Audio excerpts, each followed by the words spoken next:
किस तरीके से आपको करियर ऑप्शंस हैं, वो सारा हम लोग डिस्कस करेंगे। अब अगर मैं आपसे पूछूं, एक क्वेश्चन मेरा आप लोगों से ये है कि आप लोग बीटेक मैकेनिकल कर रहे हैं, तो बीटेक मैकेनिकल करने के बाद क्या क्या टारगेट आप लोगों ने लिए हुए कि क्या कर रहा है बीटेक मैकेनिकल के बाद? हाँ जी, हाँ जी, गेट एग्जाम देने से, गेट इज द एग्जाम, वो एक एग्जाम है, नो डाउट। उसके बारे में मेरा आज का जो मेजॉरिटी प्रेजेंटेशन है वो उसी के अराउंड घूमेगा, गेट एग्जाम के थ्रू। करना क्या चाहते हो? सर मेरे को मास्टर्स करना है, मेरे को मास्टर्स कोर्सेज वगैरह में जाना है, या मेरे को पब्लिक सेक्टर वगैरह में जाना है, सर मेरे को अब्रॉड मास्टर्स के लिए जाना है, या मेरे को सर अब्रॉड डायरेक्ट पीएचडी के लिए जाना है। तो ये बहुत सारी अपॉर्चुनिटीज होती हैं। सर मेरे को अपने बिजनेस में जाना है, मेरे को स्टार्टअप करना है, मेरे पास आइडियाज हैं, सर मेरे को उसके लिए सारा करना है काम। अब कुछ आप लोगों में से कईयों ने टारगेट ये भी लिया होगा, सर मेरे को आईएम्स में जाना है, मैनेजमेंट कोर्सेज वगैरह में भी जाना है। तो हर किसी की अपनी अपनी स्ट्रेंथ है, हर किसी के अपने टारगेट हैं। लेकिन मेरा ये मानना ये है यार कि तुम लोग डिसीजन, सही डिसीजन तभी ले पाओगे अगर तुम्हें सारी अपॉर्चुनिटीज के बारे में अच्छे से पता होगा। एटलीस्ट हमें पता होना जरूरी है कि अच्छा यार ऐसा भी कुछ होता है। करना ना करना एक बात का मैटर है। ऐसा ना हो कि at the end of BTech करने के बाद, बीटेक के 2, 4, 5 साल के बाद आपको ये पता लगे कि अच्छा यार ये भी हो सकता था, मेरे को किसी ने बताया नहीं। तो ये स्टेज आती है 90% ऑफ द केसेस में, ये स्टेज आती है जब आप लोगों में से कोई बोलेगा कि यार ये तो मेरे को किसी ने बताया नहीं। तो आज वो स्टेटमेंट तुम्हारी स्टेज लाइफ में ना आए, तो उस चीज के लिए मैं आज ये सारी चीजों का आज मैं यहाँ पे डिस्कशन करूंगा। अब अगर मैं बात करूं कि बीटेक मैकेनिकल, तो बीटेक मैकेनिकल के बाद इन जनरल आप लोग जो है, या तो अगर मैं जॉब की बात करूं तो इंडिया में कितने सेक्टर हैं जॉब के? 3 ही सेक्टर हैं। कौन कौन से? प्राइवेट है, पब्लिक है और गवर्नमेंट। 3 ही सेक्टर हैं जॉब के इंडिया में, राइट? तो तुम लोग इसमें से किसी में भी जाना चाहोगे, कोई कुछ करना चाहेगा, कोई कुछ करना चाहेगा। उसके बाद दूसरा पॉइंट आ जाता है कि हम लोग, सर मेरे को हायर स्टडीज में जाना है, मास्टर्स कोर्सेज में जाना है। अब मास्टर्स कोर्सेज में भी बहुत सारी डोमेन्स आ जाती है। सर मेरे को एमटेक जाना है, अपनी कोर डोमेन में रहना है, मैकेनिकल में जाना है। सर मेरे को इंटरडिसिप्लिनरी डोमेन्स में जाना है। इंटरडिसिप्लिनरी डोमेन्स जैसे आप लोगों ने सुना होगा, ई व्हीकल्स हो गया, डाटा साइंस हो गया, artificial intelligence, geo informatics, mechatronics, robotics. There are so many interdisciplinary domains जहां पे आप लोग बीइंग द मैकेनिकल इंजीनियर आप लोग जा सकते हैं। उसके बाद आप लोगों के पास ऑप्शन आ जाती है, सर मैनेजमेंट कोर्सेज भी तो होती हैं, हम लोग मैनेजमेंट कोर्सेज में जाना चाहते हैं। मेरे को सर एमबीए प्रोग्राम में जाना है, मेरे को सप्लाई चेन मैनेजमेंट में जाना है, सर मेरा मार्केटिंग में इंटरेस्ट है, सर मेरा सपोज फॉर एग्जांपल फाइनेंस में इंटरेस्ट है, सप्लाई चेन मैनेजमेंट में इंटरेस्ट है। बहुत सारी डोमेन्स हैं। और तीसरा जो पार्ट आ गया that is your entrepreneurship, business, जो कि बेस्ट चीज है और जो नीड है इस टाइम पे इस कंट्री को। इंडिया को इस टाइम पे आप लोगों को एम्प्लॉयमेंट की जरूरत नहीं है, इंडिया को इस टाइम पे एम्प्लॉयर्स की जरूरत है। जितने ज्यादा से ज्यादा स्टार्टअप्स आएंगे, जितने ज्यादा से ज्यादा एम्प्लॉयमेंट जनरेट होगी, क्योंकि गवर्नमेंट की एक लिमिटेशन होता है यार एम्प्लॉयमेंट जनरेट करना, क्योंकि गवर्नमेंट का काम यार सर्विसेज से रिलेटेड है, गवर्नमेंट का काम सर्विसेज से रिलेटेड है। लेकिन नो डाउट गवर्नमेंट में एक सेक्टर है दैट इज पब्लिक सेक्टर, जहां पे जो है लिमिट नहीं है, जो बिजनेस से रिलेटेड है। अदरवाइज गवर्नमेंट के जो जितने भी डिपार्टमेंट्स हैं वो सारे सर्विस वाले डिपार्टमेंट है। चाहे तुम इलेक्ट्रिसिटी ले लो, चाहे तुम सड़कें ले लो, चाहे तुम अपना वाटर सप्लाई से ले लो, जितना भी गवर्नमेंट से रिलेटेड है वो सर्विस से रिलेटेड है। और सर्विस जो है उसका डायरेक्ट रिलेशन पॉपुलेशन के साथ है, किसी भी स्टेट से रिलेटेड या किसी सेंट्रल गवर्नमेंट से रिलेटेड। अब जितनी पॉपुलेशन होगी उसके अगेंस्ट ही तुम्हें सड़कें बनानी है, बिजली देनी है और पानी देना है, तो उसी के अगेंस्ट होती है चीजें और उसका एक लिमिटेशन होता है, राइट? अब ये जितनी भी मैंने ये सारी चीजें तुम्हें बताया, अगर मैं बोलूं आप लोगों को अगर पब्लिक सेक्टर जाना है तो कैसे जा सकते हो पब्लिक सेक्टर? क्या करना पड़ेगा पब्लिक सेक्टर जाने के लिए? हाँ जी, कैसे जा सकते हो पब्लिक सेक्टर? जानते हो क्या होते हैं पब्लिक सेक्टर अंडरटेकिंग्स, पीएसयूज? जानते हो क्या होते हैं? मैं क्वेश्चन पूछूंगा, नहीं पता होगा किसी को भी। अगर मैं पूछूं गवर्नमेंट और जॉब और पब्लिक सेक्टर में क्या डिफरेंस होता है, कोई बताना चाहेगा? गवर्नमेंट जॉब और पब्लिक सेक्टर में डिफरेंस क्या होता है? नहीं पता, डिस्कस करेंगे, कोई बात नहीं। अब पब्लिक सेक्टर मोटा मोटा सा सुना होगा कि सर मैकेनिकल के लिए जो सबसे ज्यादा जॉब के लिए अपॉर्चुनिटीज होती है ना, वो पब्लिक सेक्टर में होती है। इसको दूसरे तरीके से बोल रहा हूं कि पब्लिक सेक्टर में सर जो मेजॉरिटी जॉब्स होती है वो मैकेनिकल इंजीनियर्स के लिए होती है। अब अगर मेरे को पब्लिक सेक्टर जाना है, किसी ने बीच में एग्जाम बोला, गेट एग्जाम के through sir public sector recruitment करते हैं, लेकिन बहुत सारे पब्लिक सेक्टर अपना टेस्ट भी लेते हैं, राइट? ऐसी गवर्नमेंट जॉब है। अब गवर्नमेंट जॉब, एक मैकेनिकल इंजीनियर के लिए गवर्नमेंट जॉब क्या क्या होती है? सर मेरे को मास्टर्स के लिए जाना है। मेरे कहने का मतलब है कि अगर तुम्हें बेस्ट चीज चाहिए, कंडीशन इज कि अगर तुम्हें बेस्ट चीज चाहिए तो तुम्हें कंपटीशन से निकलना पड़ेगा, तुम्हें कंपीट करना पड़ेगा, तुम्हें जो है वो कंपटीशन देना पड़ेगा, क्योंकि उस बेस्ट चीज को पाने के लिए एक सीट के पीछे हजारों बच्चे हैं जो चाहते हैं कि मैं भी पब्लिक सेक्टर में काम करना चाहता हूं सर, मैं भी गवर्नमेंट डिपार्टमेंट में काम करना चाहता हूं सर, मैं भी आईआईसी बेंगलोर से मास्टर्स करना चाहता हूं सर, मैं भी वर्ल्ड की टॉप यूनिवर्सिटी से मास्टर करना चाहता हूं। लेकिन ऐसा नहीं होता कि वहां पे कोई लिमिट ही नहीं है कि सारे लोग चले जाएंगे, ऐसा नहीं होता है। हमें कंपीट करना पड़ेगा, हमें बीटेक के बाद कोई ना कोई कंपटीशन, कोई ना कोई एग्जाम देना पड़ेगा, तभी तुम्हें बेस्ट चीज मिलेगी। अदरवाइज एक्सपेक्ट मत करना कि कोई चीज आसानी से मिल जाए और अच्छी चीज हो। मेरा बड़ा सिंपल सा मानना है यार, लाइफ में अगर तुम्हें कोई चीज आसानी से मिल रही है ना, वो अच्छी नहीं है। और अगर तुम्हें अच्छी चीज चाहिए, उसके लिए मेहनत करनी पड़ेगी, उसके लिए एफर्ट करना पड़ेगा। ये बड़ी सिंपल है, ये बड़ा यूनिवर्सल ट्रूथ है जो मैंने तुम्हें बताया कि अगर तुम्हें जिंदगी में कोई चीज आसानी से मिल रही है, वो तुम अच्छी नहीं मानोगे, उससे अच्छी नहीं होगी। और दूसरा चीज, अगर तुम्हें कोई अच्छी चीज चाहिए, उसके लिए एफर्ट लगेगा, टाइम लगेगा और मेहनत लगेगी, तभी तुम्हें कोई ना कोई अच्छी चीज मिलेगी। अब मैकेनिकल इंजीनियर के लिए स्पेशली ये गेट एग्जाम जो होता है ना, इसका बहुत बड़ा रोल है। अब गेट एग्जाम एक ऐसा एग्जाम है, जितनी भी मैंने तुम्हें चीजें बताई, सर पब्लिक सेक्टर जाना है, सर गवर्नमेंट जॉब जाना है, सर प्राइवेट जाना है, सर एमटेक करना है इंडिया के टॉप इंस्टीट्यूट से, सर मेरे को वर्ल्ड के टॉप इंस्टीट्यूट से मास्टर्स के लिए जाना है, सर मेरे को आईएम्स में मैनेजमेंट कोर्सेज के लिए जाना है, सर मेरे को एंटरप्रेन्योरशिप डोमेन के लिए जाना है। ये सारी की सारी डोमेन्स एक एग्जाम से ओपन हो जाती है, and this is called the GATE examination. मे भी आप लोगों से मोटा सा सुना होगा कि सर गेट से तो एमटेक में एडमिशन होता है, सर गेट से तो ये होता है, वो हल्का सा सुना होगा, लेकिन इस तरीके से आपको किसी ने नहीं बताया होगा कि ये एक ऐसा सिंगल एग्जाम है जो तुम्हें एक एग्जाम देने से तुम्हारे पास मल्टीपल अपॉर्चुनिटीज ओपन कर देता है। अदरवाइज कोई और एग्जाम मेरे को eight the end of the presentation बता देना कि कोई एक सिंगल एग्जाम ऐसा कि सर एक एग्जाम दिया और मल्टीपल अपॉर्चुनिटीज ओपन हो गया, और सारी जो अपॉर्चुनिटीज है वो अलग अलग डोमेन है, private sector, public sector, government sector, उसके बाद आपका आईआईटीज आ गया, आईएम्स आ गया, वर्ल्ड के यूनिवर्सिटीज आ गया, सारी डोमेन्स अलग अलग है, एंटरप्रेन्योरशिप आ गया। एक सिंगल एग्जाम है जो तुम्हें देगा। और इस गेट एग्जाम को एक एग्जाम नहीं लेके चलना है, ये एक एग्जाम नहीं है। नो डाउट ठीक है, तुम इसमें पेपर देना है, 65 क्वेश्चन आएंगे, 100 नंबर का आएगा, तुम्हारे कुछ मार्क्स आएंगे, तुम्हें उसके थ्रू करियर मिलेगा। ये ऐसा पार्ट है जो तुम्हें एक सिर्फ एग्जाम नहीं है, ये तुम्हें करियर देता है। और करियर और जॉब के अंदर डिफरेंस होता है। ये एग्जाम तुम्हें करियर देता है, इस चीज को क्लियरली दिमाग में बिठाना कि ये एग्जाम तुम्हें करियर देगा। अब करियर और जॉब में क्या डिफरेंस है, उसके बारे में हम लोग डिस्कस करेंगे। अब प्रॉब्लम इज कि जब भी हम लोग यार इस एग्जाम का नाम सुनते हैं ना, गेट एग्जाम का नाम सुनते हैं, हम लोग, हमारे दिमाग में 3 फियर आते हैं। हमारे दिमाग में 3 फियर आते हैं। वो 3 फियर कौन कौन से हैं? ये 3 फियर हैं। सबसे पहला, सर कंपटीशन ह्यूज है इस एग्जाम के अंदर, कंपटीशन ह्यूज है। दूसरा, सर इसमें ये बहुत ज्यादा डिफिकल्ट एग्जाम है। तीसरा, मेरे को कम से कम सर 60 नंबर लेके आने पड़ेंगे, तभी मेरा गेट के थ्रू करियर बनेगा।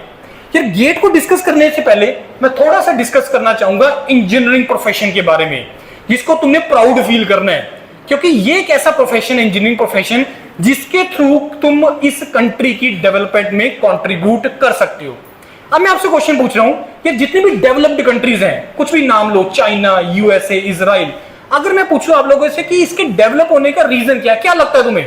क्या रीजन है? आप बोलोगे सर टेक्नोलॉजी बहुत है उनके पास, ये सिंपल निकलेगा ना वर्ड दिमाग में।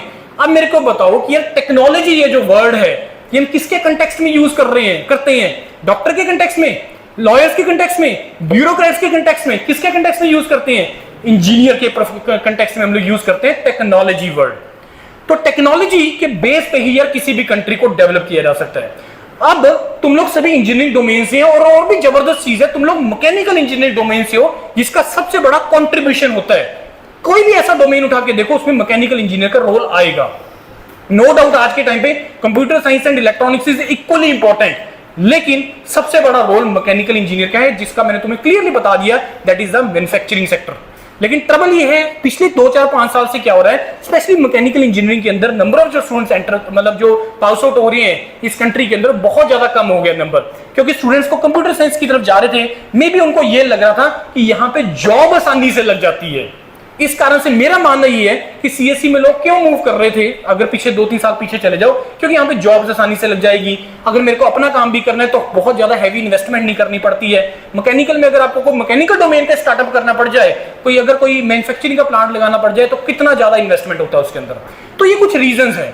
अब जो मैं बात कर रहा हूँ इंजीनियरिंग प्रोफेशन का, अब इंजीनियरिंग प्रोफेशन जैसे मैंने तुम्हें बताया कि यार तुम चाहे किसी भी ब्रांच से हो, मैं इंजीनियरिंग की बात कर रहा हूं, अभी मैं यहाँ पे मैकेनिकल की बात नहीं कर रहा हूं, तुम किसी भी ब्रांच से हो, mechanical, civil, electronics, electrical, computer science, biotech, कोई भी डोमेन से अगर तुम हो, you can contribute, you can contribute in the development of this country. अब वो कैसे कंट्रीब्यूट कर सकते हो वो मैं तुम्हें सारे रास्ते बताऊंगा, उसके बारे में बड़े ध्यान से सुनना है ये सारी चीजों में, क्योंकि ये सारा का सारा जो प्रेजेंटेशन है ये उसी के अराउंड घूमेगा कि कैसे तुम कंट्रीब्यूट कर सकते हो, कैसे तुम अपने इंटरेस्ट के हिसाब से अपनी डोमेन में एंटर कर सकते हो।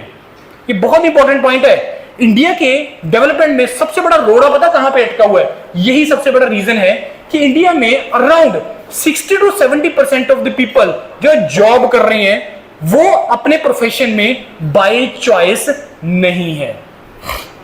That is the reason why वो उसमें जस्टिफिकेशन नहीं कर पा रहे हैं। मैं एग्जांपल ले रहा हूं, इसको प्लीज अदरवाइज मत लेना। Let me take the example of teacher. अब जब आप एक अलग अलग टीचर से आप पढ़ रहे हो, कुछ टीचर आपको लगेंगे कि यार वो पैशन से पढ़ा रहा है, वो पूरे मन से पढ़ा रहा है। कुछ टीचर आपको लगेंगे नहीं, वो तो सिर्फ सिलेबस कंप्लीट करने के लिए, उनमें कोई एनर्जी नहीं है, कोई पैशन नहीं है अपने काम को लेके। ये डिफरेंट, मैं सिर्फ एक एग्जांपल लिया। दूसरा एग्जांपल, आप लोग सभी बैंक्स वगैरह में जाते होंगे।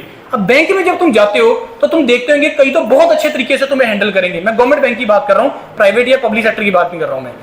अब उसमें तुम्हें लगेगा कई लोग तो बड़े इंटरेस्ट से काम कर रहे हैं, कस्टमर की सुनते हैं, आपकी बात सुनेंगे, जल्दी से काम निबेड़ने की करेंगे। लेकिन कईयों को अच्छा रख जाओ, 2 घंटे बाद ले जाना।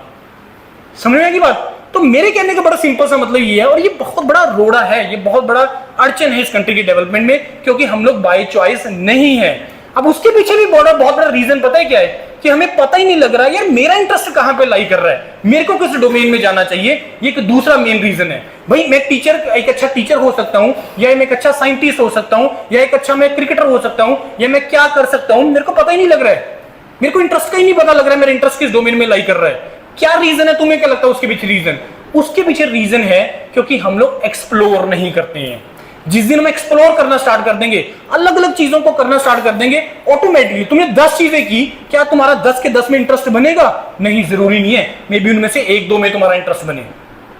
तुम लोग बहुत सारे सब्जेक्ट्स पढ़ते हो, तुमने स्ट्रेंथ ऑफ मटेरियल पढ़ा, तुमने फ्लूइड मैकेनिक्स पढ़ा, तुमने हीट ट्रांसफर पढ़ा, तुमने मैन्युफैक्चरिंग पढ़ा, तुमने मशीन डिजाइन पढ़ोगे, तुम लोग इंडस्ट्रियल पढ़ोगे। क्या तुम्हारा सभी में एक सेम इंटरेस्ट है? तुम सारे सब्जेक्ट पढ़ते हो सारे सेम इसमें इंटरेस्ट है? नहीं, लेकिन कुछ सब्जेक्ट को बहुत अच्छे इंटरेस्ट से पढ़ते हो। अब मैं पढ़ने में कुछ नहीं अच्छा नहीं रहा, लेकिन मेरा प्रोजेक्ट में बहुत बड़ा इंटरेस्ट आया, प्रोजेक्ट करने में मेरे को सर बहुत अच्छा लगता है। मैं पढ़ाई में बिल्कुल भी ठीक नहीं हूं, लेकिन जब भी कोई फेस्ट होता है, कोई इवेंट होता है, तो मैं एक्टिवली पार्टिसिपेट भी करता हूं, या मैं एक्टिवली एज ए वहां पे क्या बोलते हैं आप लोगों को, जो आपके ऑर्गेनाइजर, एज ए ऑर्गेनाइजर मैं बहुत अच्छा काम करता हूं। मतलब मेरा मैनेजमेंट में इंटरेस्ट है। तो कहने का मतलब ये है कि जब तक यार तुम लोग एक्सप्लोर नहीं करोगे ना, तुम्हें तुम्हारे इंटरेस्ट का पता ही नहीं लगेगा। ऐसे इंजीनियरिंग डोमेन में स्पेशली बीटेक के बाद, अभी तुम लोग कुछ भी स्पेशलाइजेशन नहीं है, स्पेशलाइजेशन तो इसके बाद आनी है। इसके बाद बीटेक मैकेनिकल के बाद तुम्हारे पास बहुत सारे ऐसे रास्ते हैं जिस डोमेन में तुम लोग जा सकते हो। लेकिन फिर से पॉइंट वही आ गया कि मोटा सा तो मेरे को पता है सर, एक एमबीए होती है, एक एमटेक होता है सर, एक मेरे पास पब्लिक सेक्टर होते हैं, ऐसा मोटा सा तो पता है। लेकिन किस पब्लिक सेक्टर में एक इंजीनियर का, मैकेनिकल इंजीनियर का किस तरीके का रोल है वो मेरे को नहीं पता। एमटेक का तो मेरे को पता है कि सर मैं मैन्युफैक्चरिंग में कर सकता हूं, मैं डिजाइन में कर सकता हूं, मैं थर्मल में कर सकता हूं, मैं फ्लूइड में कर सकता हूं, इतना सा तो पता है। लेकिन मेरे को ये नहीं पता सर, अगर मैं बीइंग द मैकेनिकल इंजीनियर, अगर मैं मास्टर्स करूं जियो इन्फॉर्मेटिक्स में, तो मैं क्या करूंगा सर? मैं मास्टर्स करूं एनवायरमेंट में, तो उसमें क्या चीज होती है मेरे को कभी पता ही नहीं है। अब जब तक तुम्हें पता ही नहीं है यार, तुम्हें इंटरेस्ट कैसे आएगा ऐसी डोमेन्स में एंटर करने का? तो मेन थिंग इज जो तुम्हें ये करना है यार, during your 4 year of BTech आपको एक्सप्लोर करना है, आपको एक्सपेरिमेंट्स करने हैं ज्यादा से ज्यादा, सो दैट कि तुम्हें तुम्हारे इंटरेस्ट का पता लगे, सो दैट कि तुम कल को जाके जिस भी जॉब में तुम एंटर करोगे, जिस भी डोमेन में तुम एंटर करोगे, वहां पे तुम जस्टिफिकेशन कर पाओ उस ऑर्गेनाइजेशन के साथ। और अगर उस ऑर्गेनाइजेशन का भला हो रहा है तो मान के चलना उस कंट्री का भला हो रहा है। अदरवाइज प्रॉब्लम क्या हो गया, आज के टाइम पे हम लोग बहुत ज्यादा सेल्फ सेंटर्ड हो गए हैं, बहुत ज्यादा सेल्फ सेंटर्ड हो गए हैं। मैं एग्जांपल देता हूं, this is a platform, Yourpedia platform. मैं मान के चल रहा हूं किसी ने इसका नाम सुना, पहली बार नाम सुन रहे हो। ये एक बहुत बड़ा प्लेटफॉर्म है, इसको अराउंड 10 लाख के आसपास बच्चा जो है वो फॉलो करता है। और योरपीडिया प्लेटफॉर्म को आप एक साइड पे रख दो, बाकी सारे प्लेटफॉर्म को एक साइड पे रख दो, आपको क्लियरली डिफरेंस पता लग जाएगा। Yes, this is a platform जो डिफरेंट है। किस तरीके से डिफरेंट है वो जब आप रीच करोगे तो आपको पता लग जाएगा कि यहाँ पे डिस्काउंट, कूपन कोड्स, ऑफर्स, ये चीजों की बात नहीं हो रही है। यहाँ पे हम बोल रहे हैं तुम गेट में 35 नंबर ले आओ, करियर बन जाएगा। बाकी बोले में गेट में 60 नंबर लेके आओ, तुम्हारा करियर बनेगा। This is a platform. तो ये डिफरेंट है प्लेटफॉर्म। हमें मेरे को बहुत कॉल्स आते हैं। Eight the end of the presentation मेरा फोन नंबर चेक कर लेना, कम से कम 20 प्लस कॉल्स इस पे आया होगा। अब मेरे को अभी मैं जो सेल्फ सेंटर्ड वाली बात बता रहा था, हुआ क्या, अभी 2-3 दिन पहले मेरे को एक बच्चे का कॉल आया, और ऐसी बहुत एग्जांपल्स हैं मेरे पास बताने को। सर मैं ना 2022 का पास आउट हूं, और अभी मैंने 3 साल में मेरे को प्राइवेट में जॉब करते हो गए, और मैं कोई ऐसी जॉब ढूंढ रहा हूं सर जो वर्क फ्रॉम होम मेरे को दे दे, सर मेरे को कहीं पे आना जाना ना पड़े। उसकी 25 साल उम्र है। सोचो यार, कंट्री कहां को जाएगा। एक्चुअली प्रॉब्लम, हम सिर्फ अपने बारे में सोचते हैं। अगर तुम अपने बारे में सोचते हुए अगर तुम अच्छा करना स्टार्ट कर दो यार, ये कंट्री का अपने भला हो जाएगा। लेकिन प्रॉब्लम बस वहीं पे आ रही है कि मैं सिर्फ आज के टाइम पे सिर्फ अपने बारे में सोचता हूं कि मेरे को 1 लाख रुपए मिल जाए, मेरे को काम ना करना पड़े। ये बिलीव मी फ्रेंड्स, ये रियलिटी है, ये फैक्ट है। क्योंकि हम लोग बहुत बड़े कंफर्ट जोन के अंदर आ गए हैं, और उस कंफर्ट जोन का बहुत बड़ा रीजन ये है मोबाइल फोन। हम लोग बहुत बड़े कंफर्ट जोन में आ गए हैं। हम लोग क्लास अटेंड नहीं करना चाहते। अगर आप लोगों को ऑप्शन मिल जाएगी ऑनलाइन क्लासेस चलने का, बिलीव मी 10% से ज्यादा क्लास में अटेंडेंस नहीं होगी। अगर तुम्हें हाइब्रिड में ऑप्शन मिल जाए तो ये फैक्ट है जो तुम्हें मानने पड़ेंगे, एक्सेप्ट करने पड़ेंगे।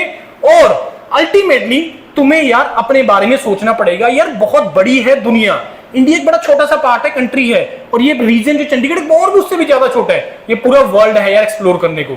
अगर तुम्हें लगता है तुम कैपेबल हो, अगर तुम्हें लगता है yes you want to do and you can do that, और तुम एक्सप्लोर करना चाहते हो, पूरी दुनिया है यार। और इंजीनियरिंग एक ऐसा प्रोफेशन है जिसमें तुम बड़े इजीली अपना बहुत अच्छा करियर बना सकते हो। क्योंकि इंडस्ट्रीज को नीड है यार, कंट्रीज को नीड है अच्छे इंजीनियर्स का, अच्छे साइंटिस्ट का, क्योंकि उसके बिना सिस्टम नहीं चलने वाला। ये बड़ा क्लियर है, बड़ा क्लियर है ये, राइट। अब ये सारी चीजें लिंक्ड है। अभी मेरी शुरू की आधा घंटा प्रेजेंटेशन टुकड़ों में रहेगी, लास्ट में देखना सारी चीजें आपस में बंध जाएंगी, सारी चीजों का लिंक बन जाएगा। तो ये है इंजीनियरिंग प्रोफेशन, या जिसको तुम थोड़ा प्राउड फील करना स्टार्ट करो कि यार मैं इस प्रोफेशन में, एक ऐसे प्रोफेशन में हूं जिससे मैं कंट्रीब्यूट कर सकता हूं। कैसे कंट्रीब्यूट कर सकता हूं वो हम डिस्कस करेंगे। अब हम लोग जो बात कर रहे थे वो डिस्कस कर रहे थे गेट एग्जाम के बारे में। ये एग्जाम इतना ज्यादा इंपॉर्टेंट है, जो मैं तुम्हें एक्सप्लोर करने की बात कर रहा हूं ना मैं, या जो तुम अपनी बाय चॉइस तुम अपनी डोमेन में जा सकते हो। ये एक ऐसा एग्जाम है जिसके थ्रू तुम अपना करियर बना सकते हो। जॉब और करियर में डिफरेंस होता है, जॉब और करियर में डिफरेंस होता है। ये तुम्हें करियर देगा, ये तुम्हें जॉब नहीं देगा, ये तुम्हें करियर देगा। ये एग्जाम, ये बहुत इंपॉर्टेंट एग्जाम है। ये इतना इंपॉर्टेंट एग्जाम है, मेरे को बताओ फरवरी 2021 में क्या चल रहा था? क्या चल रहा था? कोविड का सेकेंड वेव चल रहा था, सब कुछ बंद हो रहा था, सारे एग्जाम पोस्टपोन हो रहे थे, सब कुछ पोस्टपोन हो रहा था, उड़ान नहीं हो रहा था। ये एग्जाम कब होता है? फरवरी में होता है। ये एग्जाम नहीं हुआ। ये इतना इंपॉर्टेंट है। अब मेरे को बताओ, अगर वो गेट को पोस्टपोन कर देते, एमटेक एडमिशन आगे हो जाती, क्या फर्क पड़ता? पीएसयू में एंट्री लेट हो जाती तो क्या फर्क पड़ता? फर्क पड़ता कोई फर्क नहीं पड़ता। लेकिन एक्चुअल में फर्क पड़ता है, तभी तो उन्होंने इसको पोस्टपोन नहीं किया। बहुत अपोज हुआ, बहुत कुछ हुआ, लेकिन एग्जाम पोस्टपोन नहीं हुआ, क्योंकि इस एग्जाम के साथ इस कंट्री का इकोनॉमिक साइकिल लिंक्ड है। इकोनॉमिक साइकिल, क्योंकि मास्टर्स में प्रोजेक्ट पढ़े हैं, बीटेक में प्रोजेक्ट चल रहे हैं प्रोफेसर्स के पास, जो एमटेक कंप्लीट कर जाएंगे, जो पीएचडी कंप्लीट कर जाएंगे, उसके बाद आगे उस प्रोजेक्ट में कौन काम करेगा। पब्लिक सेक्टर में रिटायरमेंट्स हो रही है, उसमें आके फिर आगे कौन काम करेगा। सारा साइकिल डिस्टर्ब हो जाता, ए टू जी सारा साइकिल डिस्टर्ब हो जाता। ये इतना इंपॉर्टेंट है तुम्हारे लिए एग्जाम। तो इस एग्जाम को एक एग्जाम मत लेके चलना, इस एग्जाम को एक करियर लेके चलना है। अब मैंने जो तुम्हें बोला कि जब तुम गेट एग्जाम का नाम सुनते हो ना यार, तो तुम्हारे दिमाग में ये 3 फियर आते हैं।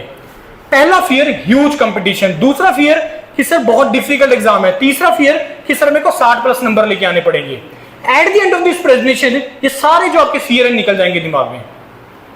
अब मैं तुम्हें एक स्टेटमेंट दे रहा हूं, ध्यान से सुनना। स्टेटमेंट इज, आप लोग इंजीनियरिंग के एक ऐसे एरा में है, ध्यान से सुनना, आप लोग इंजीनियरिंग के कैसे एरा में है जहां पे करियर बनाना बहुत आसान है। आप लोग इंजीनियरिंग के कैसे एरा में हो जहां पे करियर बनाना बहुत आसान है, और मैकेनिकल और electronics people are sitting on the gold mine. लेकिन अब तुम्हें नहीं पता कि तुम किस तरीके से, मैं ये तुम्हें कहने की कोशिश कर रहा हूं। Eight the end of presentation तुम्हें समझ में आ जाएगा कि कैसे मैं बोल रहा हूं कि तुम लोग गोल्ड माइन पे बैठे हो। एग्जांपल, सबसे पहला ह्यूज कंपटीशन। कितनी स्ट्रेंथ है बीटेक फाइनल ईयर की आपके कॉलेज में?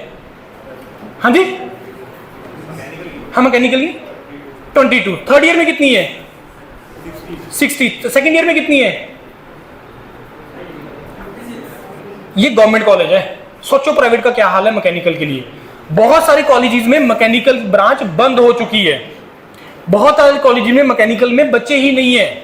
मैं थ्रू आउट एक सेमेस्टर के अंदर तकरीबन 50+ कॉलेजेस विजिट करता हूं, मैकेनिकल के स्टूडेंट्स नहीं है other than government college.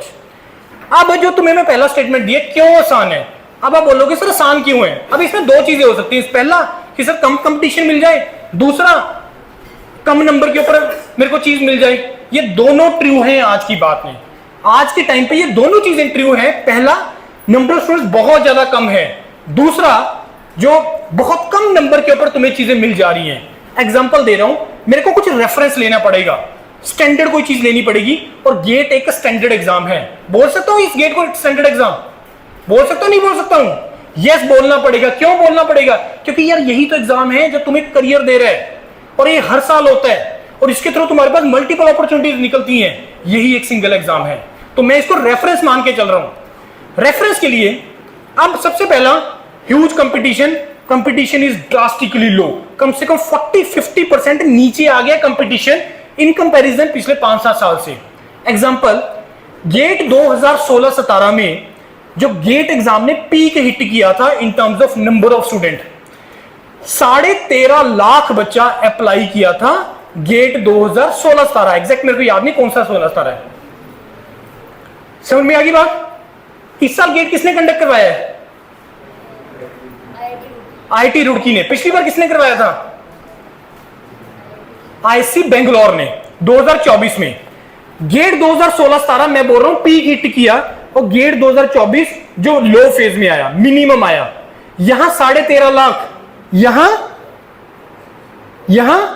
5.5 lakh, 13.5 lakh versus 5.5 lakh. ये डाटा सारा नेट पे पड़ा है, उठा लेना वहां से। अगर मैं पर्टिकुलरली मैकेनिकल की बात करूं, 2016-17 में 2 लाख क्रॉस कर गया था ओनली मैकेनिकल इंजीनियर जो पेपर लिख रहा था। 2024 में ये नंबर 70-75,000 के आसपास, 1/3 मैकेनिकल में। So what about 2025? 2025 में अब ये ग्राफ ऊपर जाना स्टार्ट हो गया है, लेकिन इस बार कितने बच्चों ने अप्लाई किया? अभी मैं अप्लाई की बात कर रहा हूं, फिर मैं अपीयरिंग की बात करूंगा, फिर मैं क्वालिफाइड स्टूडेंट की बात करूंगा। 3 चीजें हैं, ध्यान से समझना। इस बार पेपर जो अप्लाई किया तकरीबन 8.25 लाख बच्चों ने अप्लाई किया, 5.5 लाख से डायरेक्टली जंप मिल गया 9 लाख का। अब इसमें सबसे बड़ा कंट्रीब्यूशन जो है वो किसका है? कंप्यूटर साइंस का, बीए का, ह्यूमैनिटीज का। क्यों? ह्यूमैनिटीज नॉन इंजीनियरिंग की जो डोमेन है उसके लिए भी गेट स्टार्ट हो गया, पहले नहीं होता था। तो एक तो नंबर उस कारण से बढ़ा है, दूसरा कंप्यूटर साइंस और डीए के कारण बढ़ा है। क्यों? उनकी जॉब्स नहीं लग रही हैं। अब क्यों उनको मास्टर्स की तरफ जाना पड़ रहा है या गेट की तरफ क्यों जाना पड़ रहा है? क्योंकि जो स्किल रिक्वायर्ड है इस टाइम पे इंडस्ट्रीज को, वो स्पेशलाइजेशन के हैं। Industries want people, specialised people for data science, AI, geo informatics, e vehicle, उनको स्पेशलाइज्ड लोगों का रिक्वायरमेंट है। लेकिन बीटेक कंप्यूटर साइंस स्पेशलाइजेशन नहीं है, और इंडस्ट्री की इस टाइम पे नीड नहीं है, क्योंकि वो सब्जेक्ट नहीं पढ़ते हैं जो इंडस्ट्रीज को रिक्वायरमेंट है। बड़ा सिंपल।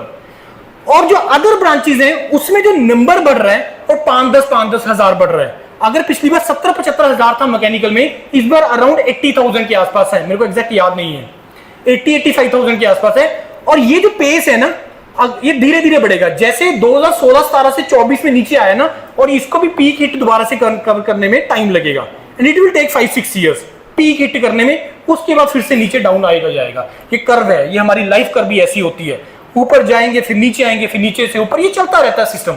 ये ऐसा ही चलता रहा और ऐसा ही चलता रहेगा। अब पहला ह्यूज कंपटीशन 1/3 हो गया है। दूसरे को बाद में डिस्कस करेंगे। तीसरा, 60 मार्क्स लेके आने पड़ेंगे। बिलीव मी फ्रेंड्स, आज मेरे को 60 नंबर लेने का रिक्वायरमेंट नहीं है, चाहे मेरे को पीएसयू क्यों ना जाना हो। एग्जांपल दे रहा हूं तुम्हें इसकी मैं। IOCL सुने नाम इसका? इंडियन ऑयल कॉर्पोरेशन लिमिटेड, सुने? हाँ या ना? ये क्या है? ये पब्लिक सेक्टर है, ये पीएसयू है, और ये महारत्ना पब्लिक सेक्टर है। यार तुम लोग पता नहीं किस दुनिया में घूम रहे हो, तुम्हें बिल्कुल भी पता नहीं है। तुम लोग इसको कैसे, तुम्हें फील आएगा कि कैसे तुम मोटिवेट होंगे इस एग्जाम को लिखने के लिए। मेरी बात का बुरा मत मानना किसी का भी।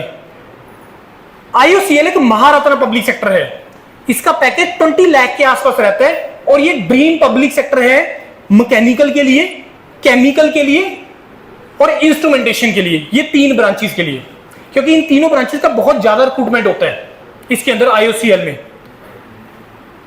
कोई टाइम था अगर आप मैकेनिकल से हो और अगर आप जनरल कैटेगरी से हो और अगर मेरे को IOCL से कॉल लाना है, कितने नंबर चाहिए होते थे? कम से कम 70-75 नंबर, कम से कम 70-75 नंबर। 2024 में IOCL mechanical student general category got call at 35 marks, mayor 35 marks. Rights का नाम सुने? RITES। कैसे तुम्हें मोटिवेशन आएगा इस एग्जाम को लिखने का? राइट्स अगेन एक पब्लिक सेक्टर है, नवरत्ना पब्लिक सेक्टर है। Mechanical general category student got call at 28.6 marks. मेरे को बता दो, इससे आसान नहीं होगा कभी, और ये कम कंपटीशन रहेगा अगले 2-3 साल। अब इसके लिए मैं सेफ विंडो बताऊंगा कि सर 60 नहीं तो कितने नंबर चाहिए, ऐसा तो तुम्हें आइडिया लग गया। लेकिन ये उस टाइम पे हुआ जब मिनिमम पीक था, लोएस्ट पे था गेट, अब बढ़ रहा है। लेकिन अब चीजें भी चेंज हो गई हैं, IOCL ने क्विट कर दिया, गेट के थ्रू अब वो रिक्रूटमेंट नहीं करते हैं क्योंकि उनको बच्चे नहीं मिल रहे हैं, कैपेबल स्टूडेंट नहीं मिल रहे हैं, क्योंकि हर ऑर्गेनाइजेशन की रिक्वायरमेंट डिफरेंट होती है, वो भी मैं डिस्कस करूंगा मैं। अब जो सेकंड फेज है that is get is difficult exam. यार हर ब्रांच के लिए 15 से 20 नंबर का ऐसा पार्ट होता है। कितने नंबर का होता है गेट एग्जाम? 100 नंबर का। 15 से 20 नंबर का ऐसा पार्ट होता है जो डिफिकल्ट होता है। यस आई एक्सेप्ट दैट, लेकिन मैं तुम्हें एक स्टेटमेंट दे रहा हूं, तुम उसको छोड़ सकते हो। तुम्हें 100 नंबर का भाई तैयार करने की रिक्वायरमेंट नहीं है आज के टाइम पे, तुम 80 नंबर का तैयार कर लो और 40-45 नंबर ले आओ, तुम IIT में चले जाओगे, तुम पब्लिक सेक्टर में तुम्हें कॉल आ जाएगा। ये मैं तुम्हें लिख के दे रहा हूं, मैं ये रिकॉर्ड हो रहा है और हर प्रेजेंटेशन में मैं यही चीजें बोल रहा हूं। अगर तुम 40-45 नंबर ले आते हो, यार मेरा रिक्वेस्ट किया था मैंने शुरू में, यार मोबाइल फोन प्लीज बंद कर दो यार। उसके बाद गेट डिफिकल्ट क्यों लगता है? गेट डिफिकल्ट क्यों लगता है? गेट इसलिए डिफिकल्ट लगता है क्योंकि इसमें मेजॉरिटी पार्ट क्या होता है? न्यूमेरिकल्स। गेट इसलिए तुम्हें डिफिकल्ट लगता है क्योंकि इसमें मेजॉरिटी पार्ट न्यूमेरिकल है। गेट एक कंसेप्चुअल पेपर है। अब ध्यान से समझो गेट एग्जाम की रिक्वायरमेंट क्या है। गेट डेरिवेशन तो नहीं करोगे ना किसी फॉर्मूला की, तुम्हें अप्लाई करना है और तुम्हें उसका आंसर, राइट आंसर निकालना है। अब कंसेप्ट इन द सेंस कि अगर सपोज एक फिलेट वेल्ड है या रिवेट वेल्ड है, अगर एक रिवेट लगी है तो रजिस्टिंग एरिया नॉर्मल आएगा, अगर 2 रिवेटें लगी तो रजिस्टिंग एरिया डबल हो जाएगा। That is mayor concept, simple concept. बात आ रही कि नहीं आ रही समझ? ये सिंपल, ये कंसेप्ट होता है। अगर तुम्हें सही कंसेप्ट पता है then this exam is very very easy. Otherwise अगर तुम्हें रट्टा मारने की आदत है, क्रैम करने की आदत है, समझने की आदत नहीं है, this exam is the difficult exam for you in the world. इससे सबसे डिफिकल्ट एग्जाम तुम्हें लगेगा इस दुनिया का। लेकिन इस एग्जाम में 100 नंबर में कम से कम 40 नंबर का ऐसा पार्ट होता है जो इजी होता है, और 30 से 35 नंबर का ऐसा पार्ट होता है जो मॉडरेट होता है, और बाकी जो 20 से नंबर का पार्ट है जो डिफिकल्ट होता है। ये होता है। अब 3 चीजें, पहला ह्यूज कंपटीशन लोएस्ट पे है। ये डिफिकल्ट है, जो डिफिकल्ट पार्ट है छोड़ दो।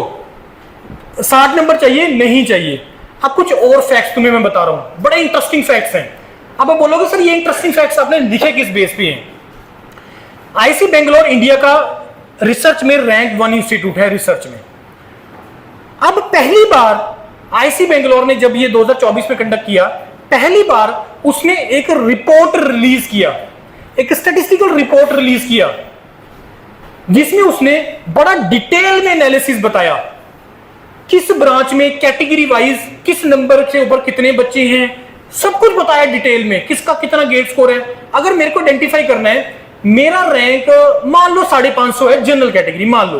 अब मेरे को ये आइडेंटिफाई करना है 550 से ऊपर जनरल कैटेगरी में कितने बच्चे हैं।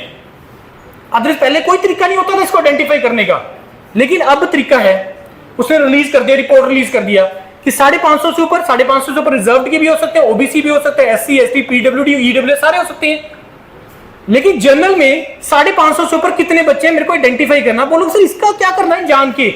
यस, नीड होती है। जब तुम पब्लिक सेक्टर में अप्लाई करते हो, जब तुम पब्लिक सेक्टर में अप्लाई करते हो तो वहां पे नीड होती है जानने की कि सर इसमें 50 सीटें हैं, 50 में से 20 जनरल की है, ये 5 टाइम बुलाएगा, 100 बच्चों को बुलाएगा, तो मेरे को अप्लाई करना चाहिए कि नहीं करना चाहिए, ये जानना होता है।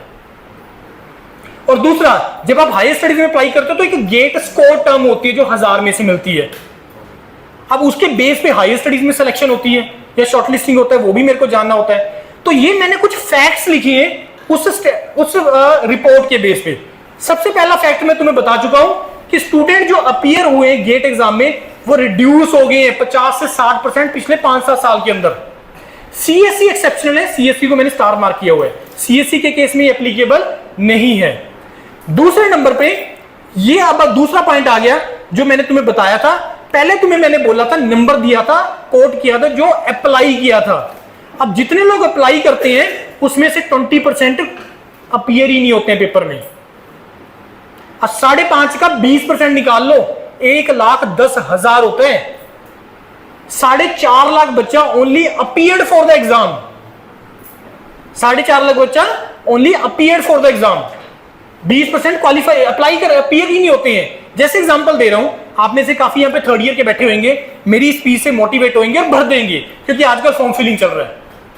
अब भर देंगे लेकिन तैयारी नहीं करेंगे, तो क्या बिना तैयारी के पेपर देने में क्या फायदा। वो छोड़िए, तैयारी तो करी नहीं, क्या फायदा पेपर देने जाने का। तो 20% ऐसे लोग होते हैं जो पेपर देने ही नहीं जाते हैं। तीसरा, ये बड़ी इंपॉर्टेंट चीज है, और मोर देन 60 मार्क्स, ये बड़ी इंपॉर्टेंट चीज है। इसी से तो तुम्हें पता लगता है कि मेरे को पीएसयू से कॉल आएगा कि नहीं आएगा। समझ में आ गया लाइन का मतलब कि 60 प्लस नंबर लेने वाले कितने बच्चे हैं सर। क्योंकि मेन तो मैंने तो यही सुना सर 50-60 प्लस नंबर चाहिए तभी मेरे को कुछ मिलेगा, नहीं तो नहीं मिलेगा। 60 प्लस नंबर लेने वाले 5 से 10% पे आ गया, और मिनिमम इलेक्ट्रॉनिक्स का है। जो 5% मैंने लिखा है वो इलेक्ट्रॉनिक्स के हैं, और मैकेनिकल का 7-8% के आसपास है। अब फिगर निकाल लो, मैंने तुम्हें बताया था कितने 75,000 अप्लाई किए थे। 20% 75,000 में से माइनस करना, कितना बच गए? 75 दूना 150, 60,000 बच गए। ठीक है जी। अभी 60,000 में अब मैं आपसे क्वेश्चन पूछ रहा हूं, कितने बच्चे ऐसे हैं जो क्वालिफाई करते हैं गेट एग्जाम? हाँ जी, 15 से 18%। Only 15 to 18% student qualify GATE exam. अब आप बोलोगे देखा सर हमने बोला था ना डिफिकल्ट है तभी तो क्वालिफाई नहीं कर पाते हैं। नहीं, ये रीजन नहीं है, क्योंकि जितना स्टूडेंट अपीयर होता है ना पेपर में, उसमें से भी 30% ऐसा स्टूडेंट होता है जो ढंग से पढ़ के जाते हैं, और उसमें से 18% क्वालिफाई कर लेते हैं। मतलब मोर देन 50% स्टूडेंट क्वालिफाई कर लेते हैं। अब आप बोलोगे इतने दावे से कैसे बता रहे हो? क्योंकि हमारे पास सारा डाटा आता है, हर डाटा आता है मेरे पास, हर चीज का डाटा पड़ा है मेरे पास। 60 प्लस मार्क्स, अब 60% का 18% निकाल लो, कितना हुआ? 60,000 का 18% कितना हुआ? हाँ जी, 54,000, सॉरी 5400 का 54,000, 60,000 का 18%,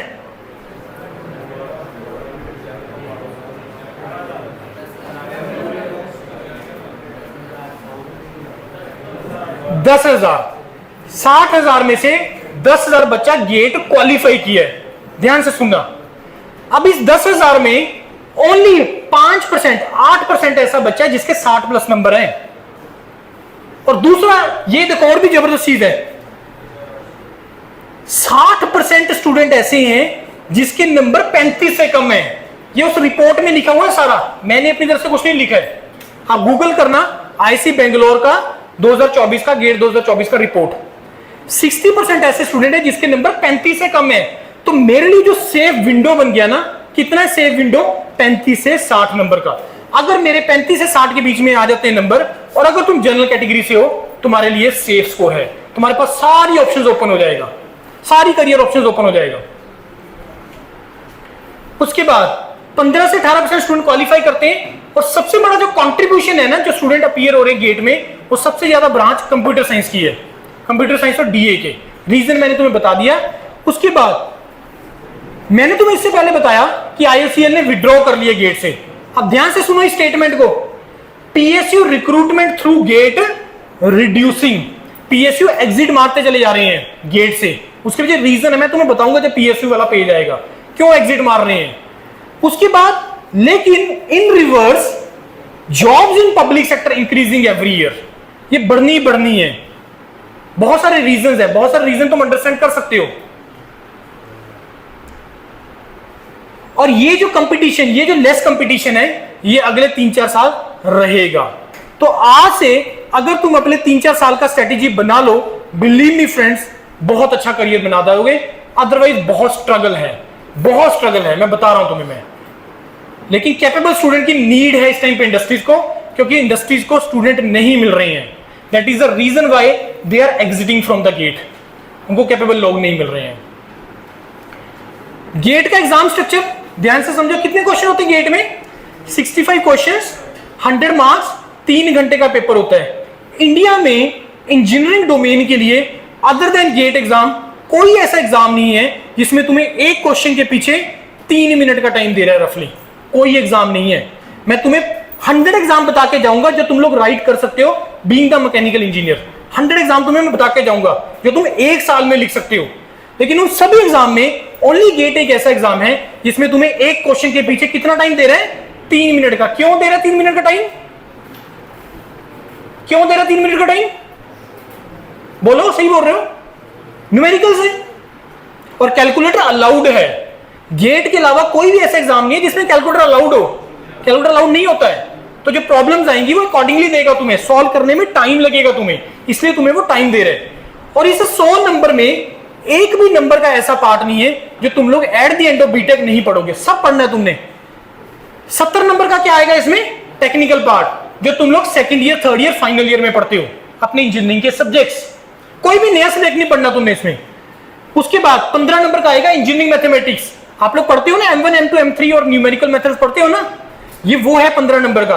और 15 नंबर का वो पार्ट है जो तुम लोग 10th तक पढ़ के आए हो। 5 नंबर का आएगा quantitative aptitude, LCM, SCF, profit loss, पढ़ के आए हो नहीं पढ़ के आए हो सारे। 5 नंबर का आएगा रीजनिंग, एजिस का problem, number system, sitting arrangement, पढ़ के आए हो नहीं पढ़ के आए हो। 5 नंबर का आएगा English, antonym, synonym, filling the blank, sentence correction, पढ़ के आए हो नहीं पढ़ के आए हो? यस। तो 15 नंबर का ये वो पार्ट है जो तुम लोग 10th तक पढ़ के आए हो। इसमें एक भी नंबर का ऐसा पार्ट नहीं है जो तुम लोग नहीं पढ़ोगे, सब कुछ तुमने पढ़ा हुआ है। इसमें 3 टाइप ऑफ क्वेश्चन आते हैं, 3 टाइप ऑफ क्वेश्चन। सबसे पहला कौन सा होता है?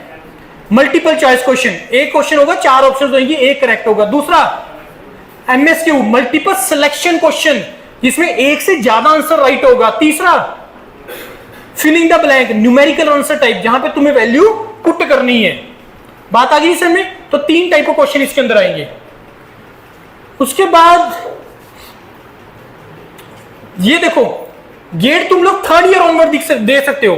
3rd year onwards you can write the GATE exam any number of time and no age limit. को बता सकते हैं एज लिमिट क्यों नहीं होता इसमें? एज लिमिट क्यों नहीं है गेट एग्जाम का? बता सकते हो कोई?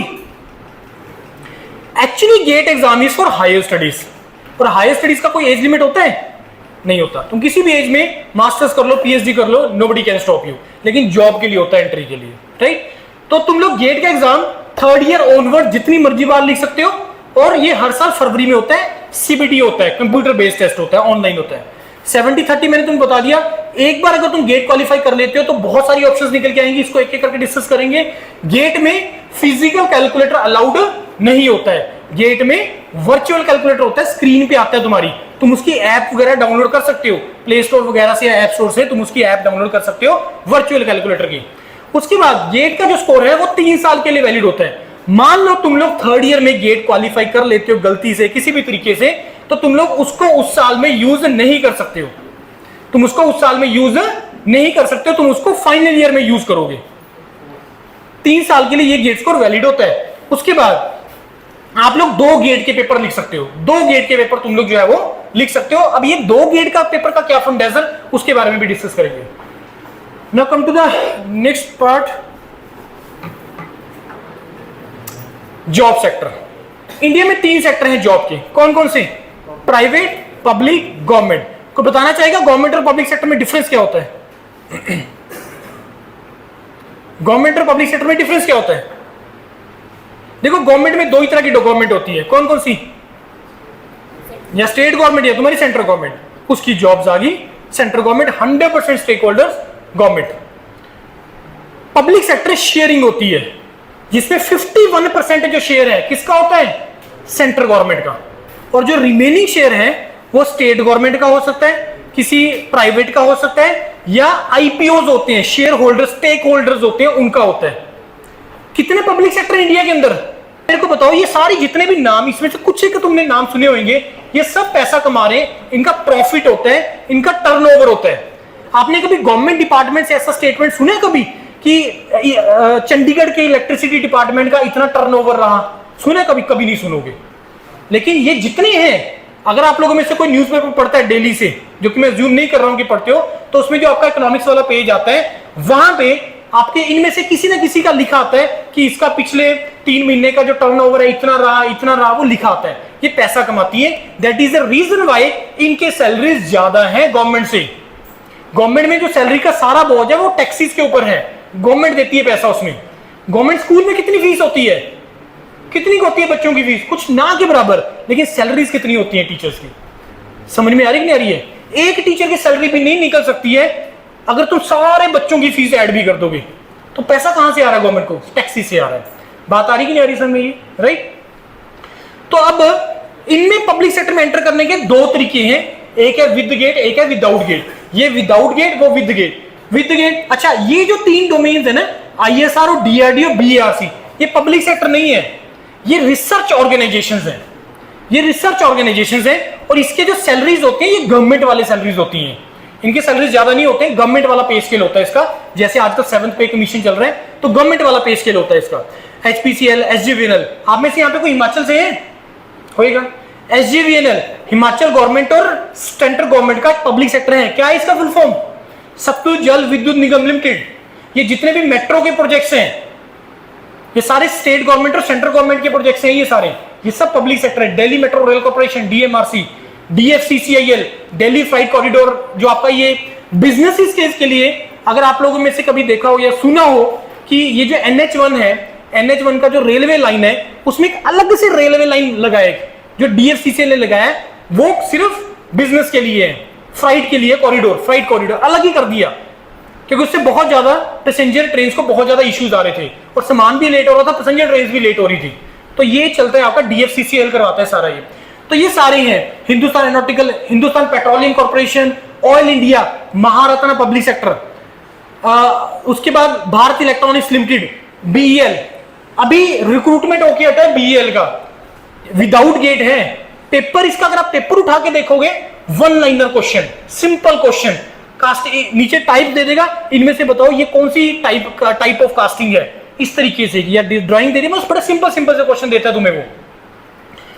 BL, अभी मैकेनिकल की 150 वैकेंसीज इसके अंदर आई थी BL के अंदर, एंड दिस BL इज, मेरे को लग रहा है ये 15वां महारत्ना PSU होगा जो बनेगा फ्यूचर में, क्योंकि इसको बहुत प्रोजेक्ट्स आ रहे हैं, राइट।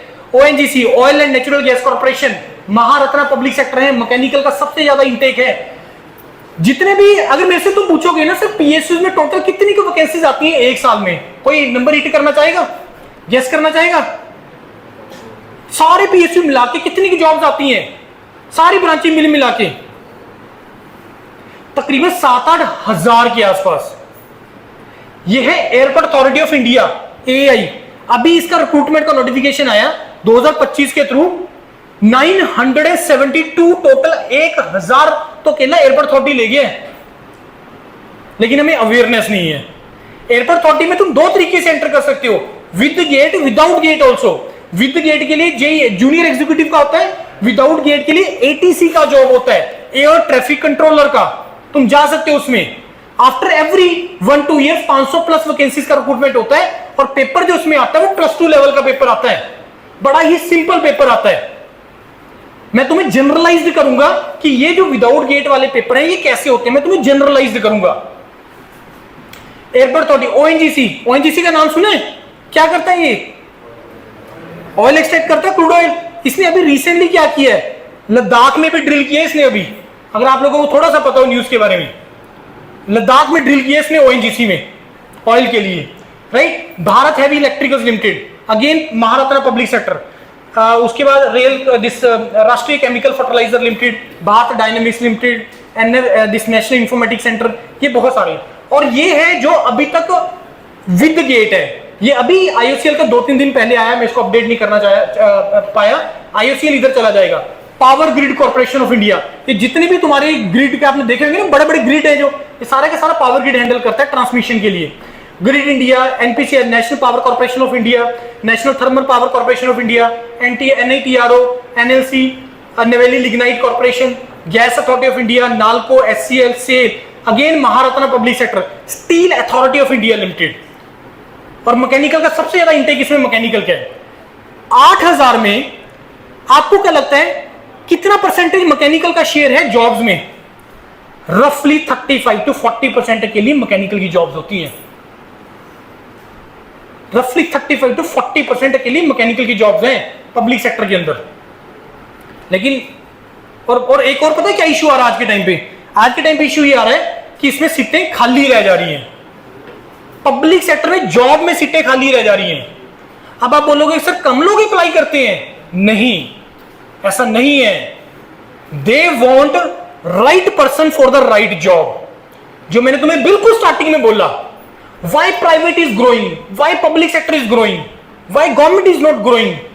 ऑल्दो को गवर्नमेंट ग्रोइंग वाला सेक्टर नहीं है, लेकिन गवर्नमेंट में इतना अच्छा, हम कभी गवर्नमेंट की चाहते गवर्नमेंट जॉब है, लेकिन गवर्नमेंट की जो काम करने के तरीके से हम उसको हमेशा क्रिटिसाइज करते हैं।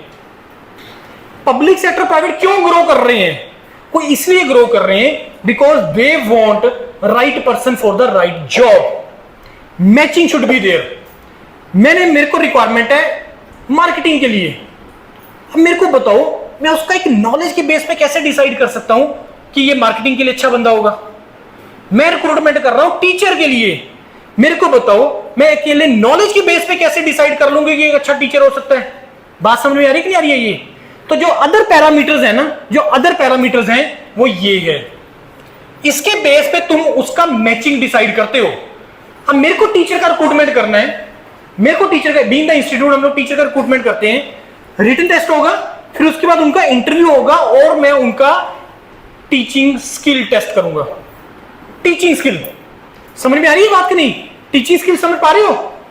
नॉलेज तो अच्छा भाई टीचर का, रिटन निकाल दिया, 50 लोग आए, मैंने 10 निकाले उसमें से जिसने रिटन में अच्छा किया, knowledge is good. Now I have to check the teaching skill कि क्या वो डिलीवर कर पाएगा, क्या वो उस एनर्जी से पढ़ा पाएगा, क्या वो आई कांटेक्ट मेंटेन कर पाएंगे टीचर? कैसे चेक करूंगा? सर एक काम करिए, जाइए वहां पे 15 मिनट एक टॉपिक पढ़ाना है, बच्चे बैठे हैं क्लास में, अगर तुम बच्चों को एंगेज कर पाए, अगर तुम बहुत अच्छा कर पाए, it means you have the teaching skill. बात आ रही कि नहीं आ रही? समझ में आ रही कि नहीं आ रही बात? या नहीं कर रही ऊपर से? यही चीज मैं तुम्हें बोल रहा हूं कि this is required in case of public sector also. Public sector ये तुम्हारा रिक्रूटमेंट के टाइम पे करता है। अब यहां पे बात आ जाती है कि किस टाइप का रिक्रूटमेंट है। जैसे मैंने तुम्हें बताया 3 ऑर्गेनाइजेशंस जो तुम्हें बताई थी, जो रिसर्च ऑर्गेनाइजेशंस, कौन सी? DRDO, ISRO, DRC. अब ये क्या करेंगे, उनको ये नहीं कंडक्ट करवाना, क्योंकि उसकी जो रिक्वायरमेंट है वो कम्युनिकेशन से रिलेटेड नहीं है, पर्सनैलिटी से रिलेटेड नहीं है, सिर्फ क्योंकि उसमें जो जॉब है वो साइंटिस्ट का जॉब है, तो वो सिर्फ ये चेक करेगा कि क्या इसका रिसर्च एक्यूमन है या नहीं है, क्या ये इसका सोचने का नजरिया एक नई प्रॉब्लम को वैसा है या नहीं है, वो ये चेक करेगा इंटरव्यू के अंदर। नॉलेज उसने चेक कर लिया। बात आ रही कि नहीं आ रही समझ में? ये राइट। तो किस टाइप, अब इसमें जो सिलेक्शन क्राइटेरिया है विद गेट, विदाउट गेट, अब 2 चीजें वो चेक करेगा, तुम्हारा नॉलेज, दूसरा तुम्हारा पर्सनैलिटी और बिहेवियरल असेसमेंट करेगा। अब नॉलेज तुम चेक कर सकते हो ओनली वाया रिटन, तुम इंटरव्यू के बेस पे नॉलेज नहीं चेक कर सकते हो फ्रेंड्स, क्योंकि इंटरव्यू में बहुत बड़ा एक्स फैक्टर होता है, लक, कि मैं स्ट्रेंथोमीटर पे पढ़ के गया और 100 से उसने क्वेश्चन पूछ लिया, लक फैक्टर होता है। मैं बीटेक प्रोजेक्ट मेरा बहुत अच्छा था, बाय चांस उसने बीटेक प्रोजेक्ट में से क्वेश्चन पूछ लिया। समझ में आ रही है कि नहीं आ रही बात? समझ में आ रही है? मेरा मैकेनिकल वाइब्रेशन सबसे वीक है, उसने वहां से क्वेश्चन पूछ लिया, ये फैक्टर आ जाते हैं। तो नॉलेज चेक करने का एक को तरीका है, दैट इज रिटन एग्जामिनेशन। बाकी चीजें वो चेक करेगा इन चीजों में। अच्छा, अभी जरूरी नहीं है कि वो ये सारी चीजें चेक करेंगे, सारे पीएसयू, ये पीएसयू टू पीएसयू वेरी करते हैं और उनकी जॉब रिक्वायरमेंट के हिसाब से ये फैक्टर रोल प्ले करते हैं। इतनी चीज समझते हो कि भाई साइंटिस्ट का जॉब है जीडी करवा के क्या करना है, समझ आ रही है। मार्केटिंग का जॉब है कम्युनिकेशन चेक करना है, personality, leadership quality, team leader की क्वालिटी, वो सारी चेक करनी है। इंटरव्यू हर किसी में होगा ही होगा, but there are still 3 public sectors are there जिसमें इंटरव्यू भी नहीं होता है, और जिसमें से 2 महारत्ना पब्लिक सेक्टर हैं। को बताना चाहेगा नाम मेरे को? 2-3 पब्लिक सेक्टर जिसमें से 2 महारत्ना जिसमें इंटरव्यू भी नहीं होता। गेट का पेपर दिया, 40 नंबर ले आओ, सिलेक्शन है डायरेक्ट। आ जाओ आ जाओ आ जाओ फटाफट। कौन कौन से को बताना चाहेगा कौन से 2 महारत्ना? सबसे पहला है कोल इंडिया लिमिटेड, सुने नाम इसका? Coal India limited Maharatna public sector है। कोई इंटरव्यू नहीं, कोई जीडी जीटी नहीं। ये तुम्हारे कॉलेज के? वो मेरे को देख लो यार, मैं आया हूं आज। वो तो आके बैठ जाएंगे, बाद में मिल लेना उनको। Coal India limited Maharatna public sector, package 18 lakh plus का है। कोई इंटरव्यू नहीं, कोई जीडी नहीं, कोई जीटी नहीं, कुछ नहीं होता उसमें, direct document verification and selection. दूसरा एनटीपीसी, कोई इंटरव्यू नहीं, कोई जीडी नहीं, कुछ नहीं, डायरेक्ट सिलेक्शन। ये दोनों महारत्ना पब्लिक सेक्टर है। तीसरा एयरपोर्ट अथॉरिटी ऑफ इंडिया, जो गेट के थ्रू रिक्रूटमेंट कर रहे हैं जूनियर एग्जीक्यूटिव का। अब पॉइंट ये आता है, अब आप बोलोगे कि सर ये क्यों नहीं कर रहे हैं, इंटरव्यू वगैरह क्यों नहीं कर रहे हैं? नहीं, जॉब की वैसी रिक्वायरमेंट, सिर्फ एक इंजीनियर वाली रिक्वायरमेंट है, वो रिटर्न के थ्रू उसने चेक कर लिया। बाकी जो उसका जॉब वहां पे ऐसा होगा कि जो डेली रूटीन का वही काम करना है, कोई ज्यादा दिमाग नहीं लगाने वाला काम होगा। समझ में आ रही कि नहीं आ रही बातें? ये जॉब की रिक्वायरमेंट के हिसाब से है। समझ में आ गई बात? अब जब विदाउट गेट कोई रिक्रूटमेंट होगा, अब यहां पे मैंने एक चीज हाईलाइट की है, क्या लिखा हुआ है ये? Exam pattern. ये बड़ी इंटरेस्टिंग चीज है। गेट का क्या था? एक क्वेश्चन के पीछे कितना टाइम? 3 मिनट। यहां पे जितने भी विदाउट गेट के मैंने पीछे लिखे हुए तो कुछ 15-20 लिखे थे, इनका एग्जाम पैटर्न में क्या होता है? एक क्वेश्चन के पीछे 1 मिनट या लेस देन 1 मिनट का टाइम। एक क्वेश्चन के पीछे 1 मिनट या लेस देन 1 मिनट का टाइम, और कैलकुलेटर अलाउड नहीं होता। अब सोचो क्वेश्चन कैसे आएंगे? 1 लाइनर एंड स्ट्रेट क्वेश्चंस। जैसे मैं कुछ का एग्जाम पैटर्न बताता हूं। एग्जाम पैटर्न जैसे मैं तुम्हें बताऊं, HPCL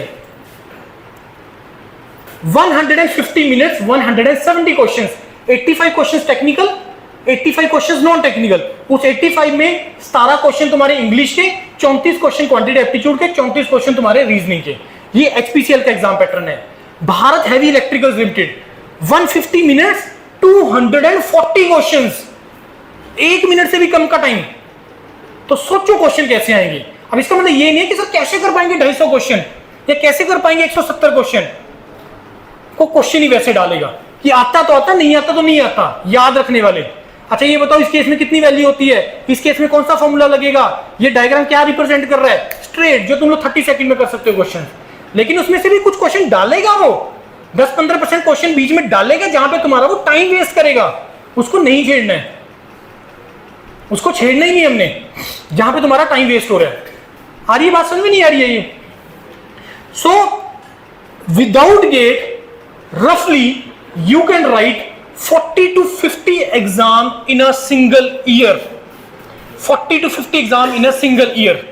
अभी इस साइकिल के मैं तुम्हें बता रहा हूं, जो इस बार पास आउट हुए ना 25 वाले, उनके लिए कौन कौन से एग्जाम आए।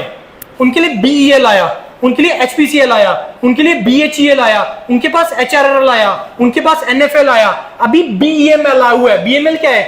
भारत अर्थ मूवर्स लिमिटेड, जिसमें 100 टोटल वैकेंसीज है, जिसमें 90 वैकेंसी मैकेनिकल की हैं without GATE. Oil India total vacancies 100 है, 35 मैकेनिकल की हैं। सबसे ज्यादा जो तुम्हारा रिक्वायरमेंट है वो मैकेनिकल इंजीनियर की है। लेकिन एक चीज बहुत इंपॉर्टेंट है जो तुम्हें मैं बता रहा हूं, they will not take you. अगर उसको लगेगा you are not the right person for this job, they will not take you. भाई मेरे को टीचर चाहिए, अगर मेरी कोई कंपल्शन तोड़ा ना कि अगर मेरे को टीचर अच्छा नहीं मिल रहा तो मैं किसी को भी रख लूं, मेरी कंपल्शन है कोई? नहीं। ये अथॉरिटी है प्राइवेट और पब्लिक के पास। पब्लिक सेक्टर और प्राइवेट में ये अथॉरिटी है कि जब तक हमें सही पर्सन नहीं मिलेंगे हम लोग नहीं रखेंगे। समझ में आ रही कि नहीं आ रही बात है, राइट? तो ये तरीका है रिक्रूटमेंट का पब्लिक सेक्टर के अंदर। समझ में आ गई बात नहीं? अब आते हैं next, that is about the higher studies. ये सबसे जबरदस्त चीज है।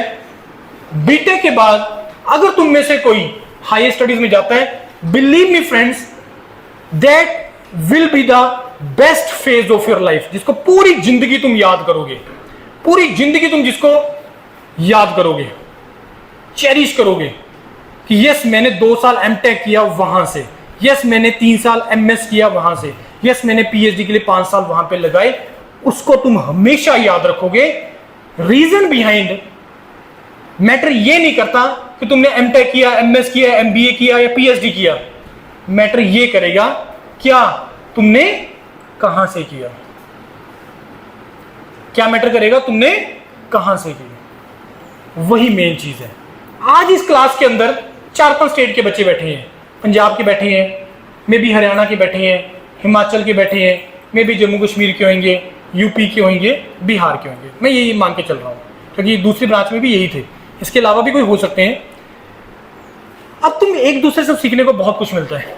सीखते हो कि नहीं सीखते हो? बिल्कुल सीखते हो, चाहे वो सही है चाहे गलत है, दोनों तरीके से।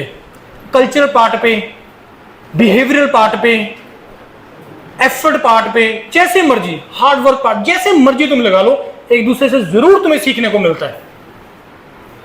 नाउ थिंक अबाउट कि आप एक ऐसी क्लास में बैठे हो जहां पे, या ऐसे कॉलेज में तुम पढ़ रहे हो जहां पे पूरे इंडिया का स्टूडेंट है, पूरे इंडिया का स्टूडेंट है, और वो बेस्ट बैठा है वहां पे उस क्लास के अंदर, क्योंकि वो एक एग्जाम कंप्लीट करके आया है, that is the GATE examination.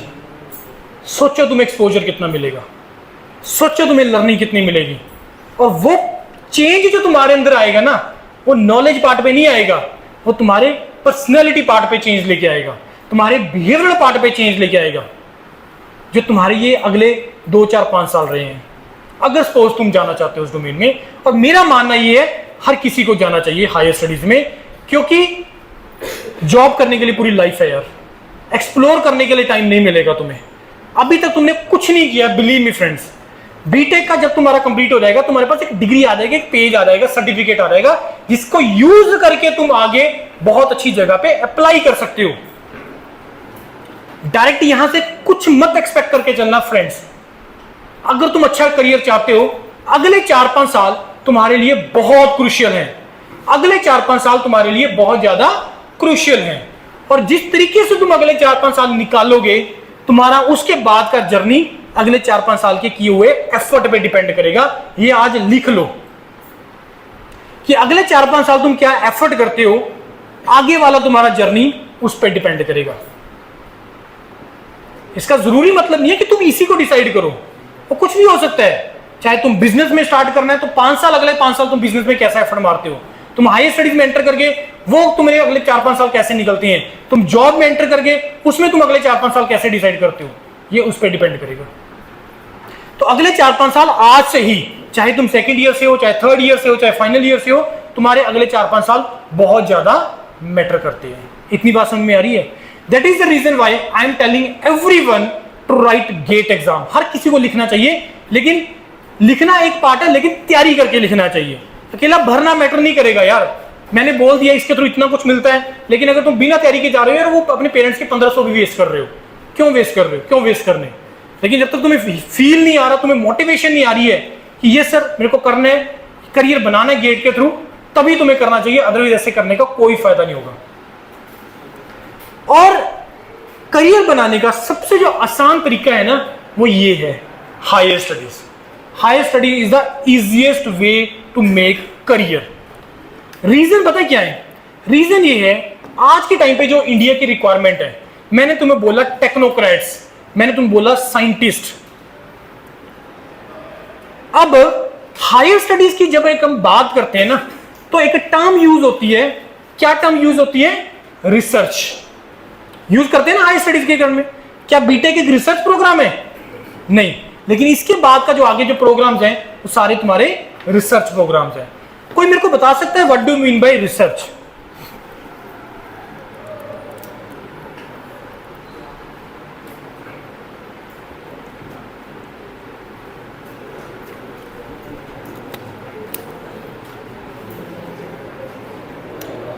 हाँ जी, कोई बताना चाहेगा क्या होता है रिसर्च, क्या होती है? देखो रिसर्च क्या होती है, बड़े बड़े लेमन लैंग्वेज में कोई ऐसी प्रॉब्लम का सॉल्यूशन निकालना, कोई ऐसी रियल वर्ल्ड प्रॉब्लम का सॉल्यूशन निकालना जिसका अगर सॉल्यूशन निकल जाता है उससे हर किसी का फायदा होता है, जिससे हर किसी का फायदा होगा।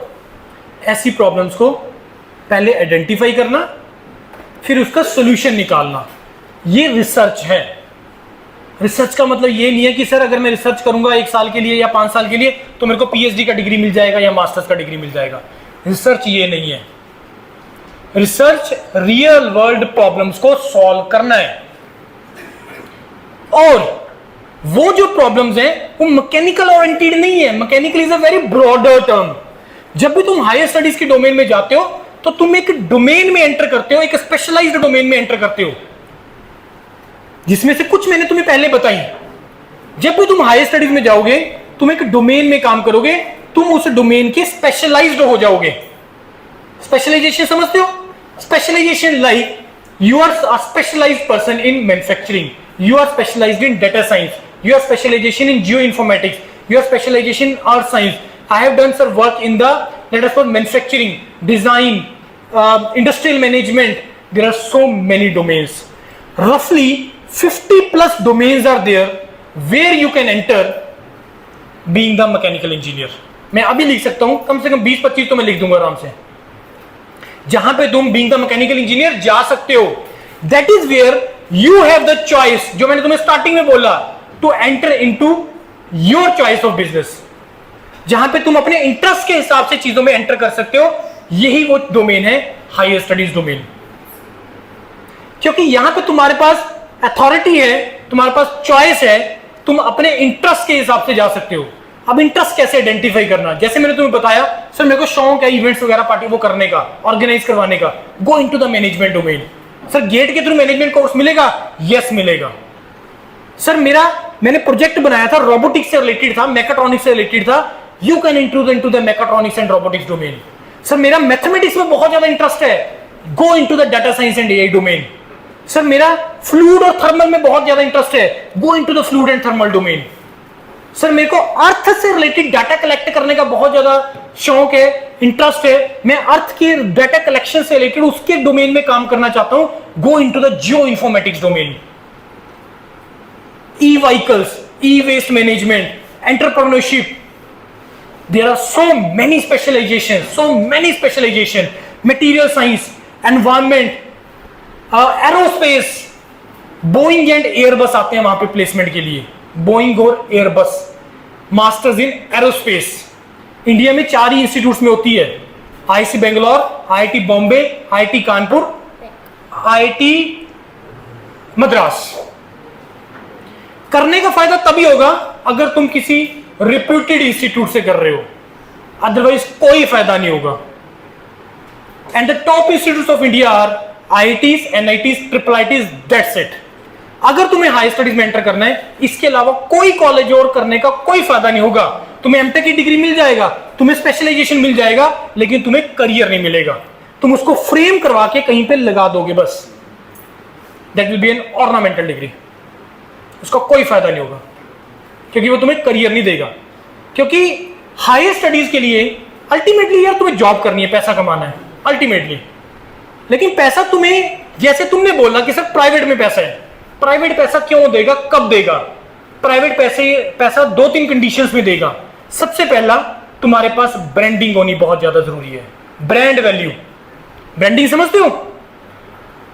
यहां पे आई, let us suppose Mahindra and Mahindra यहां पे आई प्लेसमेंट के लिए। For example Mahindra and Mahindra गई पैक में प्लेसमेंट के लिए, महिंद्रा एंड महिंद्रा गई आईआईटी रोपड़ में प्लेसमेंट के लिए, महिंद्रा एंड महिंद्रा गई एनआईटी जालंधर में प्लेसमेंट के लिए, महिंद्रा एंड महिंद्रा गई आईआईटी दिल्ली में प्लेसमेंट के लिए। बीटेक मैकेनिकल के स्टूडेंट पैकेज सेम देगी? पैकेज सेम देगी? क्यों? सभी ने बीटेक पढ़े, सभी ने वही सब्जेक्ट पढ़े। That is called branding, that is the brand value, that is the brand value जो तुम्हें अर्न करनी है। अभी तक नहीं किया, लेकिन ड्यूरिंग द बीटेक भी तुम उसको अर्न कर सकते हो। कैसे अर्न कर सकते हो? प्रोजेक्ट्स के थ्रू, इंटर्नशिप्स के थ्रू। तुम करो अपनी इंटर्नशिप्स और अपने प्रोजेक्ट इन ब्रांडेड ऑर्गेनाइजेशंस के साथ, जो तुम्हारे रिज्यूमे का स्ट्रॉन्ग करेगा। जो तुम्हारे रिज्यूमे को स्ट्रॉन्ग करेगा और जिससे तुम्हारी बार्गेनिंग पावर बढ़ेगी जब तुम बैठे होंगे प्राइवेट के सामने। सर आपकी रिक्वायरमेंट डाटा साइंस के स्पेशलाइजेशन की है, मैंने इंडिया के सेकंड रैंक्ड इंस्टीट्यूट से किया है सर, आईटी दिल्ली से किया है एग्जांपल के तौर पे। और सर मैंने इस प्रोजेक्ट पे काम किया है जो इस कंपनी का प्रोजेक्ट था। सर मैंने इस प्रोफेसर के अंडर पर काम किया है जो कि सर डाटा साइंस का मास्टर है। बढ़ गई तुम्हारी बार्गेनिंग पावर। समझ में आ रही कि नहीं आ रही बात? आ रही कि नहीं आ रही बात समझ में? क्या हाँ है ना तो बोल दो। टीचर का रिक्रूटमेंट करना, मैंने 2 शॉर्टलिस्ट कर लिए, फाइनल कर लिए। दोनों का teaching skill is equally good, लेकिन एक टीचर का जो ब्रांडिंग है, जो बीटेक मास्टर्स है, वो एक नॉर्मल कॉलेज से है, दूसरे का बीटेक एनआईटी से है, मास्टर आईटी से है। मैंने इसको ऑफर किया, दोनों को ऑफर किए 40,000। वो बोलेगा ठीक है डन, ये बोलेगा सर नहीं, मेरे को देना ही पड़ेगा उसको। That is called the brand value. समझ में आ रही कि नहीं आ रही? समझ में? हाँ ना तो बोलो। ये चीज तुम्हें अभी अर्न करनी है और तुम लोग इसको सेकेंड ईयर थर्ड ईयर से स्टार्ट कर सकते हो with internships, with projects. Go into the ITs for internships, go into the big companies for the internships, go for the paper presentation. जब मैं अब्रॉड के डिस्कशन करेंगे ना, उस टाइम पे मैं तुम्हें इसकी वैल्यू बताऊंगा और ज्यादा क्या वैल्यू है। सो इंडिया में हायर स्टडीज में टेक्निकल डोमेन में 3 ही कोर्सेज हैं। एमटेक कोर्स 2 साल का प्रोग्राम 12,400 रुपए per month assistantship. MS programme 3 साल का 12,400। डायरेक्ट पीएचडी 2 डायरेक्ट पीएचडी 5 साल का प्रोग्राम। नॉर्मल पीएचडी में 38,000 से 43,000, पीएमआरएफ में 17,000 से लेके 80,000 का असिस्टेंटशिप। अब कोई मेरे को बता सकता है ये पैसा तुम्हें क्यों दे रही है गवर्नमेंट? पैसा कौन देता है ये? है जी? हाँ बोलो, सही बोल रहे हो। MHRD, yes. कहां से दे रही है? टैक्सेस। आ जाओ बैठो बैठो यहां। कहां से दे रही है गवर्नमेंट पैसा? एमएचआरडी कहां से दे रहा है पैसा? या तुम्हें पैसा क्यों मिल रहा है? रिसर्च का। या तुम लोग एक प्रोजेक्ट के लिए काम कर रहे हो और वो जो प्रोजेक्ट है उसका पैसा गया प्रोफेसर को और वो एक रियल वर्ल्ड प्रॉब्लम है और वो पैसा जो कंपनी ने दिया उस प्रोफेसर को एमएचआरडी को जाता है और एमएचआरडी फिर डिस्ट्रीब्यूट करती है, क्योंकि हर प्रोफेसर के पास प्रोजेक्ट नहीं होता। 7200 वैकेंसीज के आसपास आया था, इस बार एक्सपेक्टेड है 10,000 के आसपास वैकेंसीज आने का पूरे इंडिया के हिसाब से जूनियर इंजीनियर का, जिसमें डिप्लोमा बीटेक सारे अप्लाई कर सकते हैं, लेकिन बीटेक पास आउट चाहिए। बात आ गई इसमें मेरी? ठीक है, आरबीजे। इसके अलावा और भी बहुत सारे ऐसे डिपार्टमेंट्स होते हैं सेंट्रल और स्टेट गवर्नमेंट के जहां पे आप लोग अप्लाई कर सकते हैं। वो टाइम टू टाइम आते हैं, जैसे बैंकिंग सेक्टर में, इंश्योरेंस सेक्टर के अंदर। इंश्योरेंस सेक्टर में क्या रिक्वायरमेंट है मैकेनिकल इंजीनियर का? इंश्योरेंस सेक्टर में क्या रिक्वायरमेंट है मैकेनिकल इंजीनियर का? हाँ जी, आपका सर्वेइंग वगैरह, एक्सीडेंट हो गया किसी गाड़ी का, वो करना है, सर्वे करना है कि कितना लॉस हुआ है, कितना, वो सारी चीजें नो डाउट वो कैलकुलेशन हो जाएगा। किसी बिल्डिंग की इंश्योरेंस करनी है और वो जो बिल्डिंग है उसमें मैकेनिकल इक्विपमेंट बहुत ज्यादा है, राइट? किसी इंडस्ट्री की जो मैकेनिकल ओरिएंटेड है, अब ऐसे में केसेस में मैकेनिकल इंजीनियर का रिक्वायरमेंट होता है। नो डाउट वहां पे मैकेनिकल, सिविल, इलेक्ट्रिकल तीनों ब्रांचेस के लिए रिक्रूटमेंट होते हैं। ऐसे बहुत सारी जॉब्स टाइम टू टाइम आप लोगों के पास आती रहती है। प्रिपरेशन स्ट्रेटेजी बहुत सिंपल, सब्जेक्ट को ढंग से पढ़ो, प्रीवियस ईयर पेपर का एनालिसिस करना सबसे ज्यादा इंपॉर्टेंट है। यार गेट में न्यूमेरिकल आते हैं, 65 में से 55 क्वेश्चन न्यूमेरिकल आते हैं। कैसे पता लगा? कैसे पता लगा? प्रीवियस क्वेश्चन से। एसएससी जेईई में जो 200 क्वेश्चन आते हैं, 200 में से 100 टेक्निकल आते हैं, 100 में से 70 क्वेश्चन थ्योरेटिकल आते हैं। कैसे पता चला? प्रीवियस ईयर क्वेश्चन से। तो जब भी तुमने कोई एग्जाम टारगेट करना है, सबसे पहला काम क्या करना है? उसके प्रीवियस ईयर क्वेश्चंस का एनालिसिस, सो दैट कि तुम सब्जेक्ट अकॉर्डिंगली पढ़ सको और अपने नोट्स अकॉर्डिंगली बना सको। बात समझ में आ रही कि नहीं आ रही है? अगर तुम स्ट्रेंथ ऑफ मटेरियल को गेट के लिए पढ़ रहे हो, पढ़ने लगोगे तो तुम्हारी 100 पेजेस का एक मोटी बुकलेट बन जाएगी नोट्स की, लेकिन जब तुम रिवीजन पे आओगे तुम उसको 10 से 5 पेज पे ले आओगे शॉर्ट नोट्स, क्योंकि तुमने उसमें सिर्फ वही पार्ट लिखना है जिससे तुम्हारे क्वेश्चन सॉल्व हो जाए। न्यूमेरिकल ही तो आने उसमें। बात आ रही कि नहीं आ रही समझ में? राइट? तो शॉर्ट नोट, तो सब्जेक्ट को ढंग से करो, प्रीवियस ईयर पेपर का एनालिसिस ढंग से करो, सब्जेक्ट ढंग से पढ़ो, और ये जो तुम्हारा 6 महीने वाला इंटर्नशिप पीरियड होता है ना, इसको ढंग से यूटिलाइज करो। कब होता है इंटर्नशिप? होती है आपके कॉलेज में? कब होती है? 8वें सेमेस्टर में। हाँ, उसको यूटिलाइज करना है अच्छे तरीके से, उसको वेस्ट मत करना। ये एक बहुत बड़ा टॉपिक है यार डिबेट का, ऑनलाइन वर्सेस ऑफलाइन। ऑनलाइन में बहुत सारी कंपनीज हैं जिसको हम एडटेक बोलते हैं, एजुकेशन की डोमेन में उसको एडटेक कंपनीज बोलते हैं। बहुत सारी कंपनीज आई और वो बंद होती चली जा रही है, होती जा रही है ना। बायजूस बंद हो गया, राइट, अनअकैडमी बंद होने वाला है, इसके बाद जितने भी आएंगे वो होते ही चले जाएंगे। उसके जो रीजन है, को बता सकते हैं रीजन मेरे को उसका? नहीं, ऑनलाइन तो है ही है, क्यों बंद क्यों हो रही है वो? हाँ जी यार, नहीं ऐसा कुछ नहीं है। सैचुरेशन कोई रीजन नहीं। आज के टाइम पे तो तुम चाहोगे कि मेरे को घर बैठे ही, मैं क्यों कोचिंग में आके 50,000 फीस दूं, मेरे को घर बैठे ही 5,000 में चीज मिल जाए। वो तो चाहेगा हर कोई कि मेरे को घर बैठे मिल जाए, कंफर्ट में मिल जाए, चीजें मिल जाए। ऑनलाइन के फेल होने का रीजन मैं तुम्हें बताता हूं। ड्यूरिंग कोविड ऑनलाइन नेसेसिटी बन गया था कि इसके बिना हो ही नहीं पाएगा। कॉलेज बंद है, स्कूल बंद है, ऑनलाइन के बिना, एजुकेशन के बिना सिस्टम चल ही नहीं रहा था। कॉलेज स्कूल बंद हो गए, ऐसा तो है नहीं कि बच्चों को या बड़ों की पढ़ाई खराब कर दे, वो तो सारा डिस्टर्ब हो जाएगा। वो तो उस टाइम पे एक नीड बन गया, ठीक है, नीड है कि करना ही पड़ना ऑनलाइन। उसके बाद क्या हुआ कि ऑनलाइन एजुकेशन इतने ज्यादा हमारे कंफर्ट जोन में चली गई है ना, हम लोग हार्ड वर्क करना भूल गए हैं, हम लोग कंफर्ट जोन से बाहर आना भूल गए, और सबसे इंपॉर्टेंट चीज हमारे अंदर डिसिप्लिन खत्म हो गया है। ऑनलाइन के सबसे बड़ा फेल होने का रीजन पता है क्या है? डिसिप्लिन। कैसे?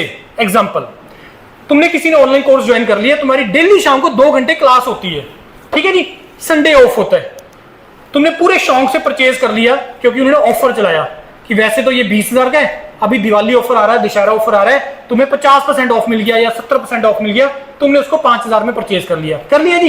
ये तो बेचने का तरीका है, ये बेच दिया उसने किसी भी तरीके से, ये तो मार्केटिंग के तरीके, सेल्स के तरीके। अब तुमने परचेज कर लिया, तुमने मोटिवेशन था कि सर आए थे, उन्होंने बोला था गेट के फायदे, चलो स्टार्ट करते हैं, मैंने परचेज भी कर लिया 5,000 का, क्यों सर को जाके वहां पे 50,000 देने। अब जब तुमने सोमवार मंडे से क्लासेस स्टार्ट हुई, तो तुमने मंडे लगाया, ट्यूसडे लगाया, वेडनेसडे लगाया, थर्सडे लगाया, फ्राइडे लगाया, सैटरडे आ गया। यार कल तो छुट्टी है, कल छुट्टी है, तो एक काम करते हैं यार, आज घूमने चलते हैं, मौसम अच्छा हो रहा है, आज घूमने चलते हैं, सैटरडे नाइट एंजॉय करते हैं, है ना, कल करेंगे, कल आइए कभी।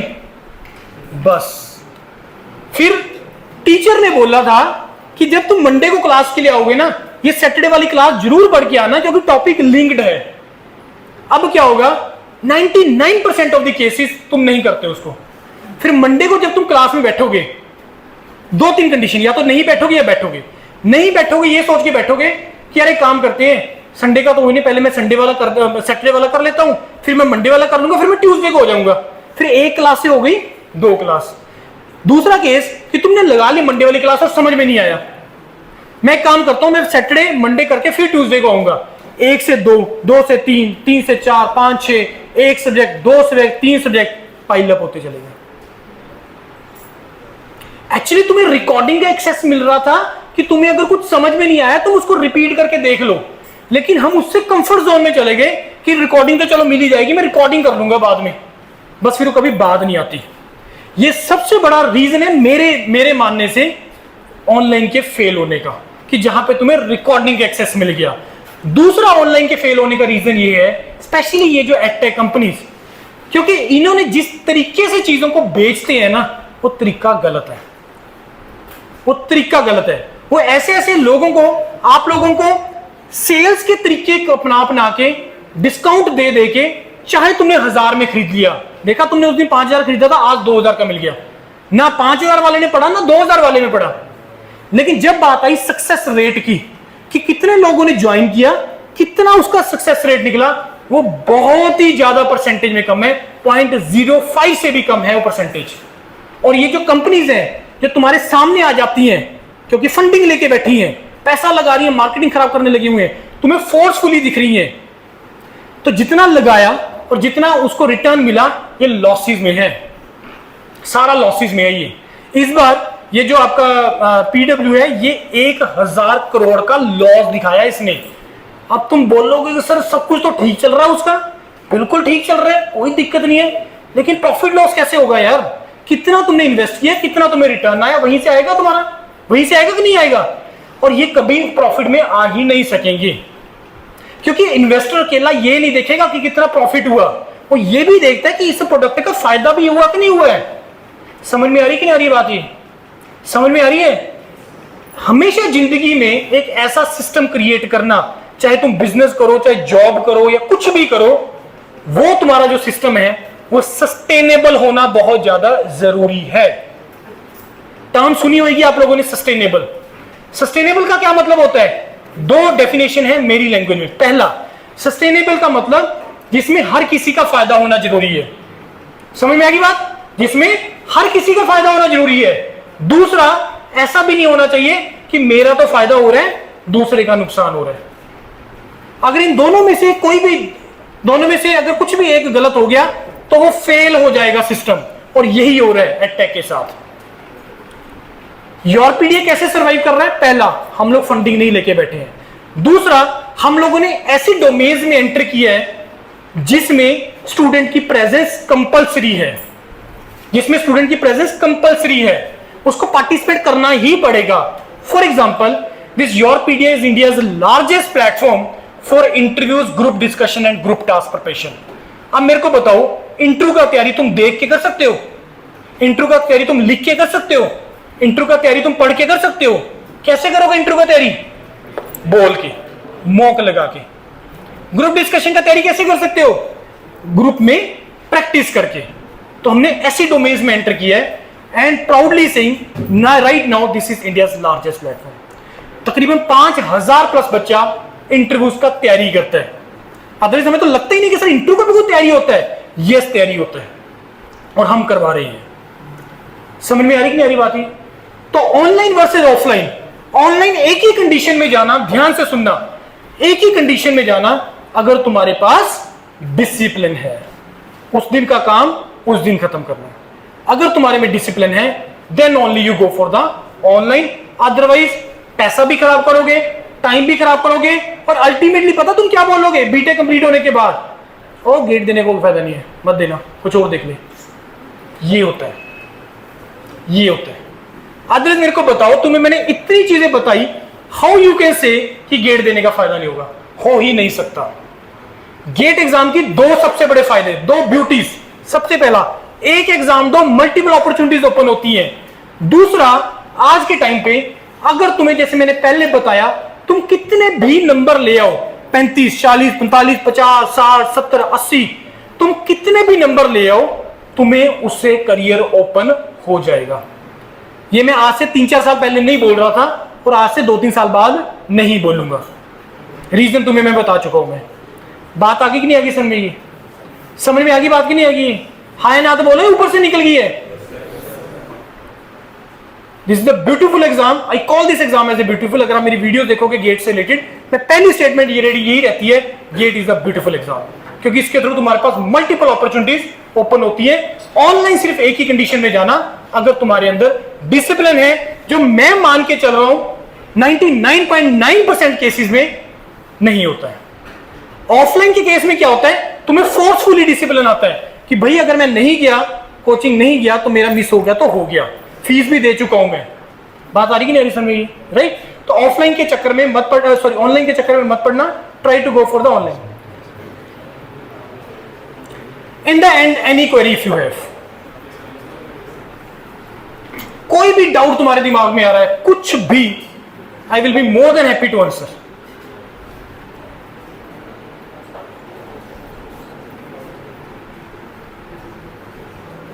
कुछ पता लगा चीजों का? लगा पता? नहीं लगा? ना कर दो अगर नहीं लगा तो। देखो, मेन थिंग इज तुम्हें सोचने का नजरिया चेंज करना है। अब बिलीव मी, आपको अपने करियर के बारे में खुद सोचना है, ना पेरेंट्स एक्सपेक्ट करना, ना कॉलेज से एक्सपेक्ट करना। समझ में आ गई बात? रिपीट कर रहा हूं, तुम्हें अपने करियर के बारे में, अपनी जिंदगी के बारे में तुम्हें खुद सोचना है, ना पेरेंट्स एक्सपेक्ट करना, ना कॉलेज से एक्सपेक्ट करना।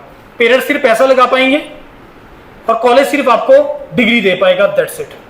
बाकी सब आपके हाथ में है, A to Z तुम्हारे हाथ में है। समझ में आ रही है बात? चलो जल्दी 2-4 क्वेश्चन पूछो, फिर खत्म करें इसको। हाँ जी, ये बहुत अच्छा क्वेश्चन है यार, ये बहुत अच्छा क्वेश्चन है।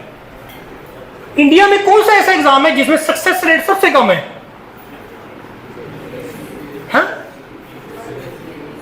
यूपीएससी एग्जाम थोड़ा ना है यार, यूपीएससी तो एग्जाम कंडक्ट करवाने बॉडी है, सिविल सर्विसेज एग्जामिनेशन लाखों लोग उसके लिए भरता है, और सीटें होती हैं कितनी 1250 के आसपास एक साल में। अब सक्सेस रेट निकाल लो। अब मेरे को सोच के बताओ, जो इंटरव्यू में गए, मैं उससे पीछे वालों की बात नहीं करता, जो इंटरव्यू में गए और जिनका सिलेक्शन नहीं हुआ, मान लो उसका किसी भी ईयर में सिलेक्शन ही नहीं हुआ, तो तुम्हें क्या लगता है उनका क्या हुआ होगा? सोच के देखो क्या हुआ होगा। मेरा क्वेश्चन समझ में आ गया? 1250 सीटें, आई थिंक 2.5 टाइम्स बुलाते हैं वो इंटरव्यू के लिए, आई थिंक। तो 1250, 1250, 2500 और 1250, 3700 लोगों को बुलाया उन्होंने। जो 2500 जिसका नहीं हुआ फाइनल सिलेक्शन, बताओ मेरे को सोच के उनका क्या हुआ होगा? जल्दी बोलो यार। वही इनके क्वेश्चन का आंसर है। वो कोई ना कोई और एग्जाम निकाल देंगे, रेवेन्यू का, स्टेट पीसीएस का, कोई ना कोई और बड़ा जबरदस्त एग्जाम निकालेंगे। That is answer to your query. ध्यान से सुनना। पर कंडीशन इसमें यह है कि अगर तुमने गेट पे ढंग से मेहनत की है, इसमें सक्सेस रेट 18% है, तो अगर तुम ढंग से मेहनत कर रहे हो, पहली बात है कि गेट ना क्वालिफाई होने वाला तो मतलब ही नहीं है। दूसरा, एक वर्स्ट केस लगा लो नहीं हुआ, उस दिन मेरा दिन बिल्कुल वर्स्ट था, मेरी जिंदगी का सबसे खराब दिन था। ये होता है। GATE is not the only exam. मैंने तुम्हें 50 और एग्जाम बताए हैं, बिलीव मी फ्रेंड, तुम उसको क्रैक कर जाओगे। और गेट हर साल होता है यार। मैंने पैशन देखा है बच्चों में, सर आईसी बेंगलोर जाना है तो जाना है, चाहे उसमें साल लग जाए, चाहे 2 साल लग जाए, चाहे 3 साल लग जाए। सर आईएसआरओ जाना है, मैं वेट कर रहा हूं उसका रिक्रूटमेंट आने का। सर मेरे को एयरपोर्ट 30 में एटीसी लगना है, एटीसी ही लगना है। सर पैशन होता है लोगों में, पैशन वो मिसिंग है इस रीजन के अंदर, इस कॉलेज में नहीं, इस रीजन में मिसिंग है। क्यों मिसिंग है? क्योंकि हम लोग इस व्हाट्सएप, इस फेसबुक की दुनिया से बाहर नहीं निकल रहे हैं, इंस्टा की दुनिया से। और पता नहीं यार हम लोग क्या डायरेक्शन में पकड़ ली है, गलत डायरेक्शन में पकड़ लिया है यार तुम लोगों ने। तुम लोग अपनी जिंदगी खराब करने लगे हुए हो, और किसी का कोई नुकसान नहीं होगा, और किसी का कोई नुकसान नहीं होगा। देश तो जैसे चलना वो चलता रहेगा, लेकिन अल्टीमेटली तुम अपना नुकसान कर रहे हो। अब मैं तुम्हें एक एग्जांपल पूछ रहा हूं, आपका आंसर मिल गया क्वेश्चन का? दूसरा मैं आपसे क्वेश्चन पूछ रहा हूं, जब आप इंस्टा पे स्क्रॉल करते हो, रील्स या वीडियो देखते हो, शॉर्ट्स वगैरह, तो किस टाइप की रील्स और शॉर्ट्स तुम्हारे सामने आते हैं? हैं जी, मतलब जिस टाइप की तुम सर्चिंग कर रहे हो, और दूसरा जिसको तुम रुक रहे हो कि जिस टाइप की रील्स में, वैसे ही दिखाता है ना। बिलीव मी फ्रेंड्स, कुछ अगले 5-7 दिनों के लिए ना ढंग की चीजों को सर्च करना स्टार्ट कर दो, तुम्हें फीड्स वैसी आनी स्टार्ट हो जाएंगी। समझ में आ गई बातें? बड़ा सिंपल है यार। तुमने अगर 10 मिनट तुम्हारे पास है और तुम इंस्टा में वेस्ट कर रहे हो उस 10 मिनट को, तो उस 10 मिनट को ढंग से वेस्ट कर लो ना यार। समझ में आ रही है बातें? तुम उसको ढंग से लगा लो उस 10 मिनट को। समझ गए? अबे तुम्हारे ऊपर है सारा का सारा। बहुत अच्छा क्वेश्चन पूछा, वेरी गुड। अगला क्वेश्चन, कोई अगला क्वेश्चन?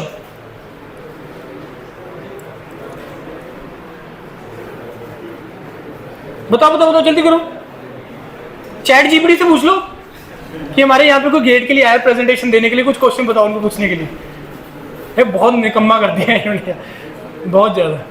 मतलब जो हम चीजों को जोर देके सोचते थे ना दिमाग पे, मतलब वो बंद ही कर दिया है टोटली, हमने टोटली बंद कर दिया हमने। इसको जितना यूज करोगे यार, जितना यूज करोगे उतना फायदा होगा तुम्हारा। मेरे को याद है बीटेक के टाइम पे ना मेरा एक फ्रेंड होता था, और उसको ना हमेशा नंबर डायल करके करने की आदत होती थी। वो सर्च नहीं करता था, सेव होते थे नंबर, लेकिन उसको आदत थी वो डायल करके नंबर हमेशा डायल वो करता था। किसी को मिलाना था तो डायल करता था। मैं क्या क्यों कर रहा है? कह रहा है जितना तुम इसको यूज करोगे ना यार, उतना डेवलप होगा, नंबर याद रहेंगे, डायल करोगे तुम लोग, तुम्हारी मेमोरी जो है वो रिकॉल करेगी चीजों को, ये यूज होगा। नहीं तो जंग लग जाती है यार, नहीं तो जंग लग जाएगी इसको। समझ में आ गई बात? और कोई क्वेश्चन? एक लास्ट क्वेश्चन पूछो फिर चले। अब्रॉड से रिलेटेड डिस्कशन करें 5 मिनट लगेंगे, फायदा तुम्हारा है अल्टीमेटली। अब्रॉड का जब भी हम नाम सुनते हैं क्या आता है दिमाग में? सबसे पहला फैक्टर बोलो, पैसा। कि पैसा लगेगा सर बहुत ज्यादा। Believe me friends. अच्छा, आप लोग जब अब्रॉड जाने को एस्पायर करते हो तो क्यों करते हो? पैसा कमाने के लिए जाना चाहते हो ना, तो पैसा खर्च करने का कोई लॉजिक ही नहीं बनता है। तो आज मैं जो तुम्हें चीजें बता रहा हूं, अगर तुम अब्रॉड टारगेट कर रहे हो तो पैसा मिनिमम या बिना खर्च किए तुम कैसे जा सकते हो, वो तुम्हें मैं रास्ता दिखा रहा हूं। देखो, अब्रॉड में ये 4 यूनिवर्सिटीज हैं जहां पे तुम गेट के थ्रू जा सकते हो। गेट एग्जाम के through you can enter into these 4 universities. कौन कौन सी 4 यूनिवर्सिटीज? सबसे पहली क्या है? Technical university of Munich. इसका वर्ल्ड रैंकिंग क्या है? 22। National university of Singapore, world ranking इतनी है 8। RWTH Munich, world ranking 105। Nanyang technical university Singapore, world ranking 12। ये 4 यूनिवर्सिटीज ऐसी है जो गेट के थ्रू आपको मास्टर्स में एडमिशन देती हैं। अब आप बोलोगे सर रिक्वायरमेंट क्या है? रिक्वायरमेंट गेट में 90 परसेंटाइल होना। 90 परसेंटाइल मतलब अगर तुम गेट क्वालिफाई भी कर लेते हो, तुम्हारा 90 से अबव परसेंटाइल आ जाता है। पहला पॉइंट। दूसरा, जब भी हम अब्रॉड की बात करते हैं, ध्यान से समझिए, मैं जेनरिक स्टेटमेंट दे रहा हूं। जब भी हम अब्रॉड की बात करते हैं तो वहां पे तुम्हारे मार्क्स नहीं देखे जाते फ्रेंड्स, तुम्हारा प्रोफाइल देखा जाता है। क्या देखा जाता है? तुम्हारा प्रोफाइल। अब प्रोफाइल में क्या क्या चीजें आती हैं, ध्यान से सुनना। प्रोफाइल में आता है सबसे पहले तुम्हारा बीटेक का सीजीपीए, दूसरे नंबर पे तुम्हारे इंटर्नशिप जो तुमने किए हैं, तीसरे नंबर पे जो तुमने प्रोजेक्ट्स किए हैं, चौथे नंबर पे तुम्हारी एक्स्ट्रा करिकुलर एक्टिविटीज, चाहे वो एकेडमिक से रिलेटेड है चाहे वो नॉन एकेडमिक से रिलेटेड है। पांचवा, अगर सपोज तुमने कोई पेपर वगैरह प्रेजेंट किया है या कुछ भी तुमने एकेडमिक से रिलेटेड किया है, ये तुम्हारा प्रोफाइल से रिलेटेड है। तुम्हें कुछ सॉफ्टवेयर का नॉलेज है, सर मेरे को ऑटोकैड आती है, मेरे को कैटिया आता है, मेरे को प्रो ई आता है, मेरे को सॉलिडवर्क्स आता है, सर मैंने 6 महीने का इंटर्नशिप वहां पे किया, इस पर्टिकुलर डोमेन में किया। ये प्रोफाइल वर्ड हम यूज करते हैं। एक और इंपॉर्टेंट चीज, एक चीज है प्रोफाइल। अब ये तो हो गया यार तुम्हारा प्रोफाइल। दूसरी जगह पे जिस प्रोफेसर, जिस यूनिवर्सिटी में तुम अप्लाई करते हो ना, वहां की कुछ रिक्वायरमेंट्स होती हैं। अब वो जो रिक्वायरमेंट है वो मार्क्स की फॉर्म में नहीं होती है, क्योंकि अब्रॉड में जो एडमिशन का जो प्रोसेस है वो प्रोफेसर के कंट्रोल में है, यूनिवर्सिटी के कंट्रोल में नहीं है। क्योंकि नीड प्रोफेसर को है, यूनिवर्सिटी को नहीं है। समझ में आ रही है क्यों है प्रोफेसर को नीड? क्योंकि उसके पास प्रोजेक्ट है, उसने प्रोजेक्ट के लिए उसको पर्सन चाहिए काम करने के लिए, और वो बेस्ट पर्सन होते हैं जो तुम लोग जाते हो वहां पे मास्टर्स या पीएचडी वगैरह के लिए। अब मान लो किसी प्रोफेसर के पास जो प्रोजेक्ट है वो late us suppose environment related है, एनवायरमेंट रिलेटेड है। अब तुम उसमें अप्लाई करना चाहते हो एनवायरमेंट रिलेटेड, लेकिन तुम्हारा ना ही प्रोजेक्ट एनवायरमेंट रिलेटेड है, ना ही तुम्हारा इंटर्नशिप एनवायरमेंट रिलेटेड है, ना ही तुम्हारा कोई पेपर प्रेजेंटेशन एनवायरमेंट रिलेटेड है, ना ही तुमने गेट का पेपर एनवायरमेंट से दिया। अब वो तुम्हें रखेगा? कभी नहीं रखेगा यार। पहला चीज तुम्हारा प्रोफाइल, दूसरे नंबर पे प्रोफाइल मैचिंग होना जरूरी है। अब जब तुम अपना प्रोफाइल बनाओ, specially second year third year में आप लोग हैं, तो एक यूनिफॉर्मिटी नजर में आना जरूरी है। सर मेरा इंटरेस्ट थर्मल में है, मैंने थर्मल रिलेटेड ही सारी चीजें की हैं। सर मेरा डिजाइन में, मैंने डिजाइन रिलेटेड ही सारे काम किए हैं। सर मेरा रोबोटिक्स से रिलेटेड है, मैंने उसी से रिलेटेड ही सारा काम किया है। मेरा इंटर्नशिप, मेरा प्रोजेक्ट, मेरा बाकी सारी चीजें वो उसी से रिलेटेड है। बात आ रही कि नहीं आ रही समझ में? ये समझ में आ गई? ये बड़ा सिंपल मंत्रा है to go abroad, to go abroad. अब अब्रॉड जाने के 3 रास्ते हैं, ध्यान से सुनना बीटेक के बाद। पहला रास्ता, you can go for the masters programme, MS programme के लिए जा सकते हो, यस और नो। दूसरा है do masters from India and go for the PhD abroad, दूसरा रास्ता। तीसरा रास्ता, that is the direct PhD after the bachelor. India में थी डायरेक्ट पीएचडी, अब तुम बोलो सर अब्रॉड में भी होती है, यस होती है। पीएचडी इंडिया में कितना सिटीजनशिप दे रहा था तुम्हें? 38 से लेके 80,000 तक, पीएमआरएफ के अंदर 80,000 थी। ये डेवलप नहीं है कंट्री, पैसा नहीं है कंट्री के पास, प्रोजेक्ट्स नहीं है कंट्री के पास, professor are not that good जो वर्ल्ड के टॉप रैंक या इन यूनिवर्सिटीज के अंदर बैठे हैं। तो सोचो, जो प्रोफेसर महारत है, मतलब अपनी डोमेन में एक्सपर्ट है, उसको जो प्रोजेक्ट्स आते हैं वो बार्गेनिंग करता है यार। जो तुम्हें मैं बोल रहा हूं, मैं बार्गेनिंग। ड्रोन टेक्नोलॉजी में एक्सपर्ट, जब उसको इंडिया ने मालूम ड्रोन को लेके पंगा पड़ा है इंडिया पाकिस्तान वॉर के अंदर, अब ड्रोन के लिए अगर काम करना है, ड्रोन को लेकर अगर कंट्री में मैन्युफैक्चरिंग करनी है, कुछ भी करना है, तो ढूंढेगा ना ड्रोन टेक्नोलॉजी में कौन एक्सपर्ट है। ऑल्दो आईटी कानपुर के अंदर ड्रोन टेक्नोलॉजी पे मास्टर्स कोर्स स्टार्ट हो गया है। अब तुम्हें ये चीजों का नहीं पता होगा, इंटरेस्ट कैसे आएगा। आईटी कानपुर में this only IT in India जो ड्रोन टेक्नोलॉजी पे काम कर रही है। आप लोग टेक्नोलॉजी कौन सी यूज कर रहे हैं फोन में? 4G 5G? तुम्हें पता है 7G पे काम चल रहा है आईटी कानपुर में। तो जो लोग एक्सपर्ट हैं जिस डोमेन के, अब बात आती है असिस्टेंटशिप की। पीएचडी में तुम्हें पैसा ज्यादा क्यों दे रहा है? क्योंकि तुम्हें लंबे टाइम के लिए रुकना है वहां पे। अब इंडिया में अगर तुम्हें 80,000 दे रहा है तो think about abroad, they are giving you assistantship in dollars. कितने डॉलर सर पर मंथ? 2200 से लेके 4500 डॉलर। सर ये फिगर किस बेस पे आप बोल रहे हो? ये वो फिगर मैं तुम्हें दी है जिसके बेस जितने पे हमारे बच्चे गए हैं या जिनको हमने गाइड किया भेजा है। It may be 6000, it may be 2000, लेकिन ये जो मैं तुम्हें रेंज दे रहा हूं वो 2200 से लेके 4500 डॉलर की दे रहा हूं मैं पर मंथ की असिस्टेंटशिप। और सर खर्चा कितना है? 1500 डॉलर का एक महीने का, रहना खाना पीना जो मर्जी करो। उसके बाद तुम एक डेवलप्ड कंट्री में जा रहे हो बाहर, और बहुत सारी कंट्रीज यूरोप में पीएचडी नहीं लिखती हैं, जॉब लिखती हैं कि there is a job opening for 3 years for this particular project, these are the requirements, interested can mail me your resume. और 5 दिन काम करना है, 8 घंटे के लिए काम करना है। उसके बाद घूमो फिरो जो मर्जी करो, कोई लेबर वर्क नहीं करना, कोई कुछ नहीं करना। बट द ट्रबल इज हम लोग स्पेशली पंजाब से या हरियाणा से भी, बहुत लोग या हिमाचल से भी, हम लोग एज ए टेक्नोक्रेट्स नहीं जा रहे हैं। ये just go as a technocrat, just go as a technocrat. बहुत तुम्हें रिक्वायरमेंट है, उनकी बहुत ज्यादा रिक्वायरमेंट है, लेकिन वो तुम्हें तभी रखेगा अगर तुम्हारा प्रोफाइल मैचिंग होगा।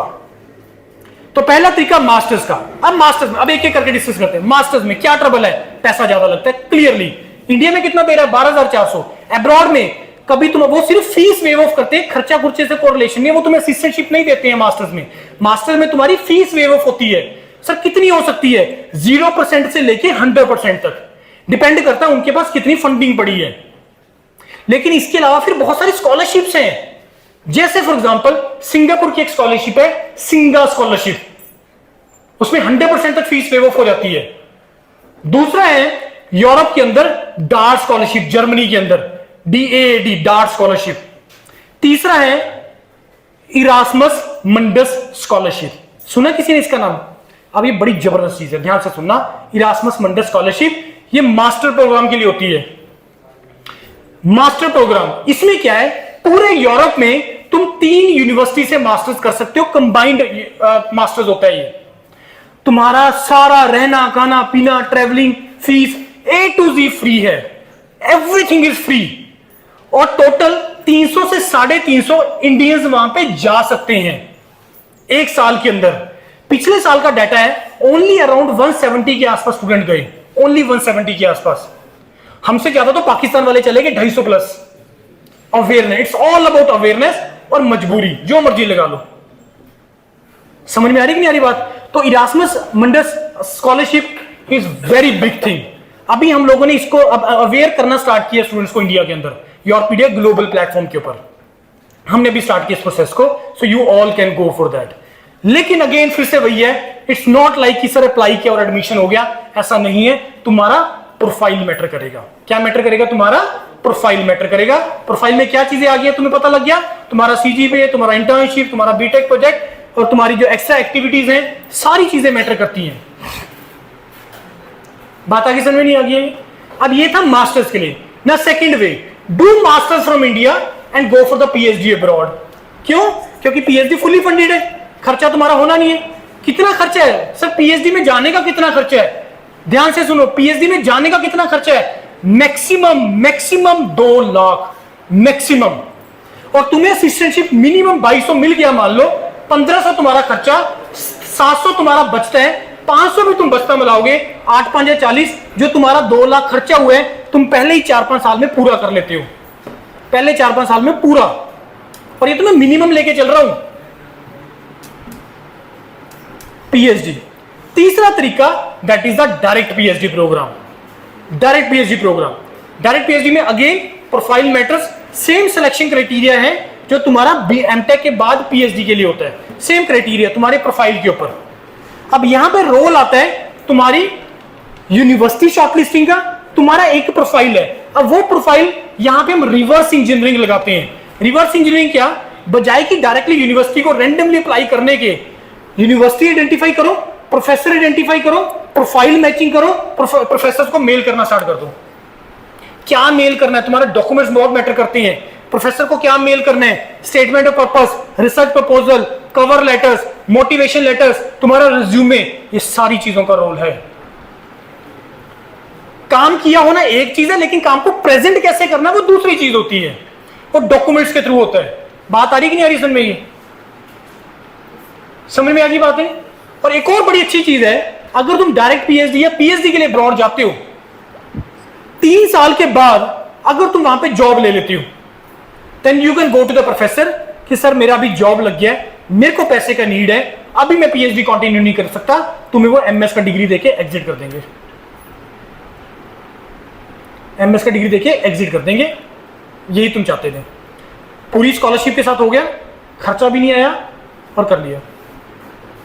ये लिखा नहीं है कहीं पे भी, ये चीजें लिखी नहीं होती हैं, क्योंकि वो एज्यूम करके चलते हैं कि जनरली तुम्हें प्रॉब्लम है पैसे का, लेकिन उसको ये नहीं पता कि तुम्हारे दिमाग में शैतान घूम रहे कि पीएचडी में आया इसलिए करने था कि मेरे को एमएस में 3 में कन्वर्ट करना है, जॉब लेनी है और अपना यहाँ पे सेटल होना है। वो उसको नहीं पता, वो एज्यूम करते हैं। They are very genuine people. समझ में आ गई बातें, राइट। अच्छा, एमएस में एक और तुम्हें चीज बताना भूल गया, यूरोप, पूरा यूरोप फ्री है एजुकेशन के लिए, पूरा यूरोप फ्री है। वहां पे ट्यूशन फीस कितनी होती है, 0। सिर्फ तुम्हारा रहने खाने पीने का खर्चा होता है, जो तुम्हारा 2 साल का 10-12 लाख आता है, 10-12 लाख आता है तुम्हारा रहने खाने पीने का खर्चा। और अगर तुम फर्स्ट ईयर में अच्छा करते हो तो फर्स्ट ईयर के बाद तुम्हारी वहां पे इंटर्नशिप लग जाती है और वो 10-12 लाख को तुम आधे पे ले आते हो। और इसके अलावा भी तुम अगर एडिशनल वर्क वगैरह कर लेते हो तो तुम्हारा पूरा जो 10-12 लाख है तुम 2 साल के अंदर वो पूरा करके वापस आ सकते हो। और ये मैं कोई हवा में नहीं बोल रहा हूं, ये पिछले 15 साल से हम लोग कर रहे हैं, ये उस एक्सपीरियंस के बेस पे बोल रहा हूं मैं। समझ में आ गई बात। ऐसी कुछ success journey specially for these 4 institutes जिनका सिलेक्शन हुआ है। ये देखो मैंने एक चीज बताई, अब तुम्हें इंटरेस्ट, अरे आज मैंने तुम्हें ध्यान से सुना, कंक्लूड कर रहा हूं। आज मैं तुम्हें बहुत सारी चीजें बताई, राइट, अब्रॉड बताया, डोमेन्स बताया, अलग अलग स्पेशलाइजेशंस बताई, बहुत सारी चीजें बताई। अब तुम्हारा कहीं ना कहीं कोई ना कोई ऐसी चीज होगी सुन के ना दिमाग की घंटी बजी होगी कि सर ने ना ई व्हीकल्स बोला, सर ने एंटरप्रेन्योरशिप बोला, सर ने पब्लिक सेक्टर बोला, सर ने इंजीनियरिंग सर्विसेज बोला, सर ने डार्ट स्कॉलरशिप बोला, सर ने सिंगर स्कॉलरशिप बोला, सर ने इरास्मस मंडेस बोला। दिमाग में कुछ ना कुछ छोटा सा पॉइंट घुस गया। अब तुम्हें करना पड़ेगा, उसमें डिग इन करना पड़ेगा, उसको और रिसर्च करना पड़ेगा, और फाइंडिंग्स करनी पड़ेगी। अब ऐसी कुछ फाइंडिंग्स जिन बच्चों का सिलेक्शन हो जाता है ना, उनके साथ हम इंटरेक्शन करते हैं और उनका हम यूट्यूब पे वीडियो डालते हैं।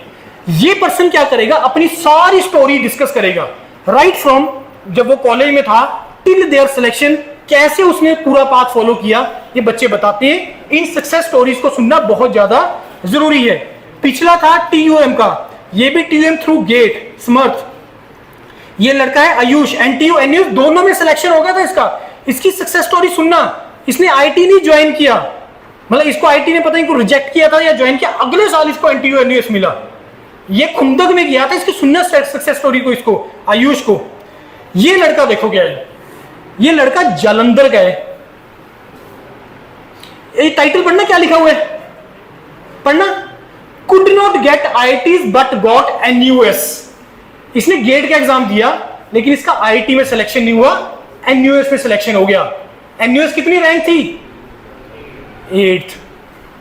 IIT में सिलेक्शन नहीं हुआ, NUS में सिलेक्शन होगा इसका सनी का। सुनना इसकी इंटरेक्शन को, ये पढ़ा यूट्यूब के ऊपर इसका इंटरेक्शन कैसे हुआ, क्यों हुआ। मतलब आपको मेरी बातें कुछ अलग लगेंगी जब ये सुनोगे, मेरे पास तो प्रूफ है जो भी चीजें मैं तुम्हें बोल रहा हूं मैं, राइट। ये लड़का जिसका RWTH में हुआ उत्कर्ष, ये उसके बाद सौरभ जिसका NTU सिंगापुर में हुआ, ये PhD कर रहा है वहां पे। क्योंकि आपको ये भी देखो, NTU offers best career and life for PhD scholar, ये सुनना बहुत ज्यादा जरूरी है। PhD के बाद की लाइफ क्या है, या PhD में होता क्या है, ये जॉब है यार, ये जॉब है। पढ़ाई से इसका कोई लेना देना नहीं है, कोई लेना देना नहीं है PhD का पढ़ाई से। और PhD का इससे भी कोई लेना देना नहीं है कि सर PhD तो वही करते हैं जिसने टीचिंग करनी होती है, उससे कोई रिलेशन नहीं है। तुम बाय चॉइस अगर तुम टीचिंग में जाना चाहते हो then only you can go, otherwise industries are welcoming you. Industries को नीड है इस टाइम पे। इंडिया में अभी कल्चर नहीं आया पीएचडी के बाद इंडस्ट्री में जॉब का, लेकिन अब्रॉड में बहुत कल्चर है पीएचडी के बाद जॉब का।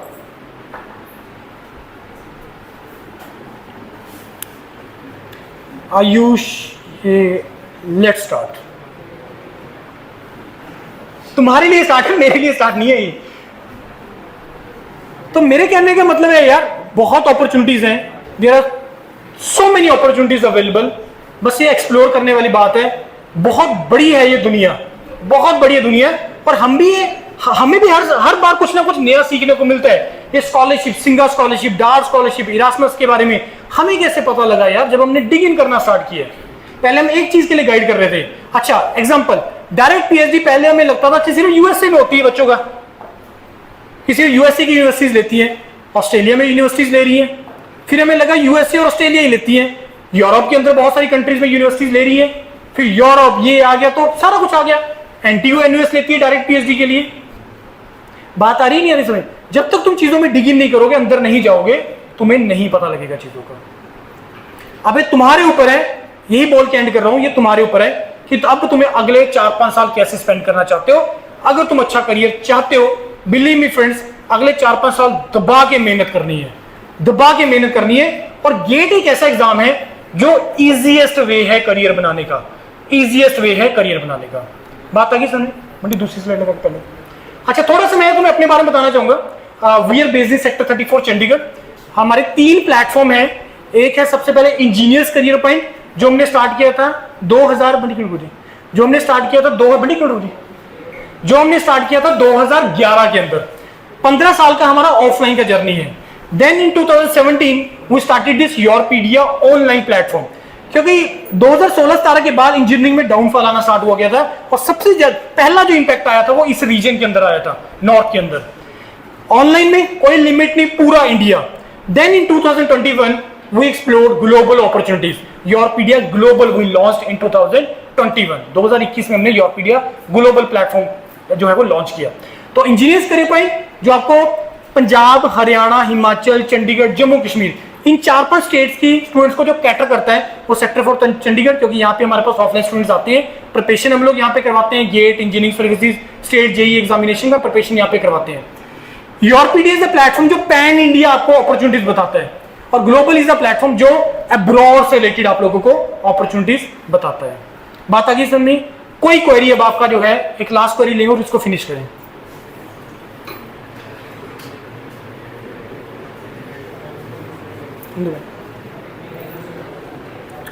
हाँ जी, लगा कुछ चीजों का पता? इस चीज की मेरी गारंटी है कि अगर जिसने भी ध्यान से सुना है, 4-5 साल के बाद ये नहीं कोई बोल पाएगा कि ये तो मेरे को पता ही नहीं था। इस चीज की मैं गारंटी ले रहा हूं। अब ये तुम्हारे ऊपर है। अब तुम्हें ऑप्शंस का पता लग गया। अब तुम किस डोमेन में तुम जाना चाहते हो, अब ये तुम्हारे ऊपर है। कंपटीशन इस टाइम पे इलेक्ट्रॉनिक्स और मैकेनिकल के लिए बिल्कुल मिनिमम हो रखा है। बहुत आसान है यार तुम्हारे लिए, इलेक्ट्रॉनिक्स और मैकेनिकल के पीपल, बहुत आसान है तुम्हारे लिए करियर बनाना। अब ये तुम्हारे ऊपर होगा, तुम इसको कैसे एक्सप्लोर कर पाते हो, राइट? बाकी अभी एक बुकलेट डिस्ट्रीब्यूट करेंगे, बड़ी कर दिया। और इसमें तुम बड़े easily enter into the higher studies domain, बड़े इजीली आप हायर स्टडीज में एंटर कर जाते हो। समझ में आगे नहीं आगे पेपर? अब ये तुम्हारे ऊपर है। अगर मेरे से सजेशन मांगो कि सर 3rd ईयर में पेपर कौन सा देना चाहिए, मेरा आपको सजेशन ये 3rd ईयर में एक्सी का पेपर लिखो। मैथ पढ़ना है, क्वांटिटी इंग्लिश पढ़ना है और 2 सब्जेक्ट पढ़ने हैं, क्योंकि 3rd ईयर में तुम्हें कॉलेज के साथ भी मैनेज करना होता है। उसके फाइनल ईयर में अगर कॉन्फिडेंस आ गया फिर मैकेनिकल में लिखो, otherwise believe me friend, drop लो और एक बार तैयारी करो ढंग से, क्योंकि कॉलेज के साथ मैनेज करना थोड़ा मुश्किल होता है। ऑल्दो आसान भी बहुत ज्यादा है, क्योंकि जो तुम चीजें कॉलेज में पढ़ रहे हो वही तो पढ़ना है, अलग तो कुछ पढ़ना ही नहीं है। और ये प्रिपरेशन स्ट्रेटेजी का पार्ट है जो मैं तुम्हें आगे बताऊंगा। प्रिपरेशन स्ट्रेटेजी बहुत सिंपल है। जो तुम्हारे सब्जेक्ट्स कॉलेज में पढ़ रहे हैं, अभी 2nd ईयर से आप लोग स्ट्रेंथोमेट्री पढ़ रहे हो, मैथमेटिक्स पढ़ के आ गए, M1 M2 पढ़ के आ गए, प्रोडक्शन पढ़ के आ गए, उसके बाद आप लोगों का फ्लूइड चल रहा होगा और थर्मल एप्लीकेशन चल रहा होगा। यार ये सब्जेक्ट को ढंग से पढ़ना स्टार्ट कर दो, गेट का प्रीवियस ईयर का बुकलेट मंगवाओ और गेट के प्रीवियस ईयर सॉल्व करना स्टार्ट कर दो, दैट्स इट। इससे ज्यादा और कोई रिक्वायरमेंट नहीं इस एग्जाम को क्रैक करने के लिए। अगर तुमने सब्जेक्ट अच्छे से कर लिया और प्रीवियस ईयर तुमने लगा लिए, हाथ से लगाने हैं, देखना नहीं है कि अच्छा ये क्वेश्चन है, अच्छा इसमें ये फॉर्मूला लगेगा, ये यूनिट कन्वर्जन हो जाएगा, हाँ ये तो मैं कर लूंगा, चलो अगला क्वेश्चन। ऐसे नहीं होगा यार, क्योंकि मेजॉरिटी पीपल यही करते हैं, कंफर्ट जोन में है ना हम लोग, मेहनत करने की आदत खत्म होगी हमारी। तो लिख लिख के करने, क्योंकि जब तुम क्वेश्चन सॉल्व करोगे तुम 1000 तरह की मिस्टेक करोगे। कैलकुलेशन मिस्टेक, कंसेप्ट गलत लगा दिया, यूनिट कन्वर्ट करना भूल गए, आंसर सही निकाल दिया, मार्किंग गलत कर दी, वैल्यू वहां पे 2 डेसिमल प्लेस तक डाला मांगा था, तुमने 1 डेसिमल प्लेस तक लिख दिया। ये बहुत सारे फैक्टर्स होते हैं इसके अंदर। बात आ रही कि नहीं आ रही समझ में? समझ में आ रही है बातें? तो तुम लोग सिर्फ सिंपल है प्रिपरेशन स्ट्रेटेजी, जो तुम्हारे कॉलेज में सिलेक्ट पढ़ रही उसको साथ के साथ करना स्टार्ट कर दीजिए। उसके बाद इसके अलावा और बहुत सारे एग्जाम हैं। देखो रफली 40 से 50 तो एग्जाम होते हैं जो एक साल में तुम लोग अदर देन गेट लिख सकते हो पीएसयू के लिए, पब्लिक सेक्टर के लिए। इसके अलावा और भी बहुत सारे एग्जाम्स होते हैं। पहला एग्जाम है तुम्हारा इंजीनियरिंग सर्विसेज एग्जामिनेशन, सुने इसके बारे में? ईएससी एग्जामिनेशन सुने? कौन कंडक्ट करवाता है ये? नहीं, आईएएस तो एक्चुअली इस एग्जाम को पहले आईएएस बोलते थे, एक्चुअल में इसका नाम है इंजीनियरिंग सर्विसेज एग्जामिनेशन। पहले था ये इंडियन इंजीनियरिंग सर्विसेज, अब ये चेंज हो गया क्योंकि आईएएस जो एब्रिविएशन है वो किसी और डिपार्टमेंट के लिए भी है, तो अब ये चेंज हो गया और बहुत देर होगी इसको ईएससी हुए। कौन कंडक्ट करवाता है ईएससी? यूपीएससी कंडक्ट करवाता है, यूनियन पब्लिक सर्विस कमीशन। सुना है ये क्या चीज होती है? क्या भला है ये? हाँ, यूपीएससी क्या है? देखो कोई भी एग्जाम ना कंडक्ट करवाने की कोई अथॉरिटी होती है, कोई बॉडी होती है जो एग्जाम कंडक्ट करवाती है, राइट? जैसे एग्जांपल आप में से कुछ हरियाणा से हैं यहाँ पे, हरियाणा में आपके जो गजेटेड ऑफिसर या ग्रुप ए और ग्रुप बी की जो रिक्रूटमेंट है कौन करता है? एचपीएससी करता है, Haryana public service commission. Punjab में Punjab public service commission, Jammu में Jammu and Kashmir public service commission, Himachal में Himachal Pradesh public service commission. ऐसे ही सेंट्रल गवर्नमेंट के लिए जो रिक्रूटमेंट करता है वो यूपीएससी करता है, यूनियन पब्लिक सर्विस कमीशन। बात आ गई समझ में? अब ये सिर्फ ऐसा नहीं के लिए एक बॉडी है, ऐसी बहुत सारी बॉडीज हैं। एसएससी है, स्टाफ सिलेक्शन कमीशन, ऐसी बहुत सारी बॉडीज है जो एग्जाम कंडक्ट करवाती है। सो यूपीएससी ऐसे एग्जाम कंडक्ट करवाती है जो आपके मिनिस्ट्रीज के लिए होते हैं, ministry of defence, ministry of railway, ministry of skill development, ministry of so many ministries are there. तो उसके लिए अगर इंजीनियर का रिक्रूटमेंट करना होगा तो उसका एक कॉमन पेपर होता है, ध्यान से सुनना, ये एक कॉमन पेपर है, तकरीबन 7-8 अलग अलग डिपार्टमेंट के लिए ये एक कॉमन पेपर होता है, जिसमें 50% जो जॉब्स हैं वो किसी डिपार्टमेंट से होती है? रेलवे से। किससे होती है? रेलवे से। और रेलवे चाम होता है बच्चों का, मैं मान के चल रहा हूं तुम्हें तो पता ही नहीं है, जब ईएससी का नहीं पता तो चाम भी कैसे होगा। रेलवे ड्रीम होता है बच्चों का ज्वाइन करना, कि रेलवे की जॉब जानी है, और जाना भी इंजीनियरिंग सर्विसेज के थ्रू है। जूनियर इंजीनियर समझते हो, उसके बाद असिस्टेंट इंजीनियर, उसके बाद एग्जीक्यूटिव इंजीनियर। ये एग्जीक्यूटिव इंजीनियर रैंक का पोस्ट मिलता है तुम्हें इसमें। समझ में आ रही है कि नहीं आ रही बातें? सो इंजीनियरिंग सर्विसेज अगेन हर साल होता है। 3 स्टेजेस होती है इसमें, पहला prelims, mains, personality test. Interview नहीं बोलता यूपीएससी, यूपीएससी हमेशा बोलता है पर्सनैलिटी टेस्ट। प्रीलिम्स 2 पेपर होते हैं इसके अंदर, पेपर 1 पेपर 2। पेपर 1 होता है कॉमन फॉर ऑल ब्रांचेस, जो जनरल सिलेबस होता है उसका। पेपर 2 होता है टेक्निकल पेपर, ब्रांच के हिसाब से। तो जो प्रीलिम्स क्वालिफाई करेगा वो किसमें जाएगा? मेंस में। मेंस में अगेन 2 पेपर, पेपर 1 पेपर 2, दोनों टेक्निकल पेपर, और दोनों पेपर सब्जेक्टिव डिस्क्रिप्टिव जैसे तुम्हारे कॉलेज के होते हैं। और जो प्रीलिम्स और मेंस मिला के जो क्वालिफाई करेगा किसमें जाएगा? पर्सनैलिटी टेस्ट में। तो वहां पे होगा उसका पर्सनैलिटी टेस्ट, फिर फाइनल आएगा उसका रिजल्ट। बात आ गई समझ में? नहीं आ गई? हर साल तकरीबन 500-600 के आसपास इसमें वैकेंसीज आती है इंजीनियरिंग सर्विसेज के लिए। आगे बात समझ, राइट? उसके बाद आ गया आपका स्टेट जेईई एग्जामिनेशन। मैकेनिकल में स्टेट जेईई में बहुत कम अपॉर्चुनिटीज हैं, क्योंकि जो डिपार्टमेंट्स हैं स्टेट के उसमें मैकेनिकल का इतना रिक्वायरमेंट होता नहीं है। 1-2 डिपार्टमेंट है, जैसे पीडब्ल्यूडी कभी कभी कर ले रिक्रूटमेंट मैकेनिकल का, या करता है। कोई बता सकता है स्टेट में कौन सा डिपार्टमेंट करता है मैकेनिकल का recruitment?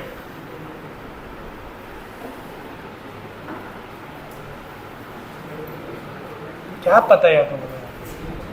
Water supply and sanitation department, water supply and sanitation department. अब वाटर सप्लाई किसके थ्रू होती है?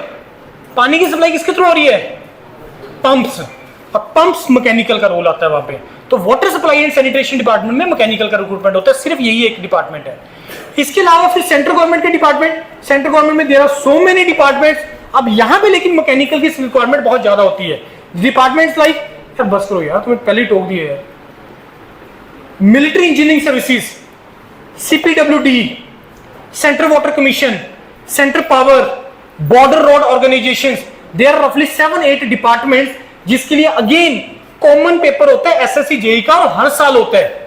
मैकेनिकल, सिविल, इलेक्ट्रिकल, 3 डिपार्टमेंट्स के लिए होता है पेपर ये। और इस साल इसमें 1700 वैकेंसीज थी, 1710 थी to be very exact. 1710 vacancy का नोटिफिकेशन इस बार आया था।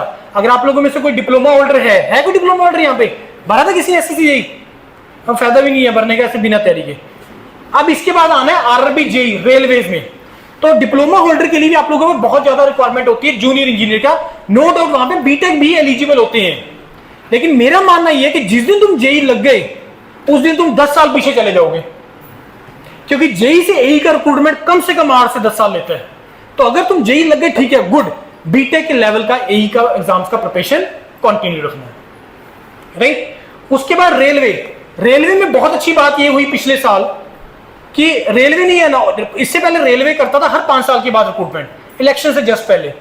लेकिन पिछले साल रेलवे ने अनाउंस किया कि अब हम लोग हर साल रिक्रूटमेंट किया करेंगे।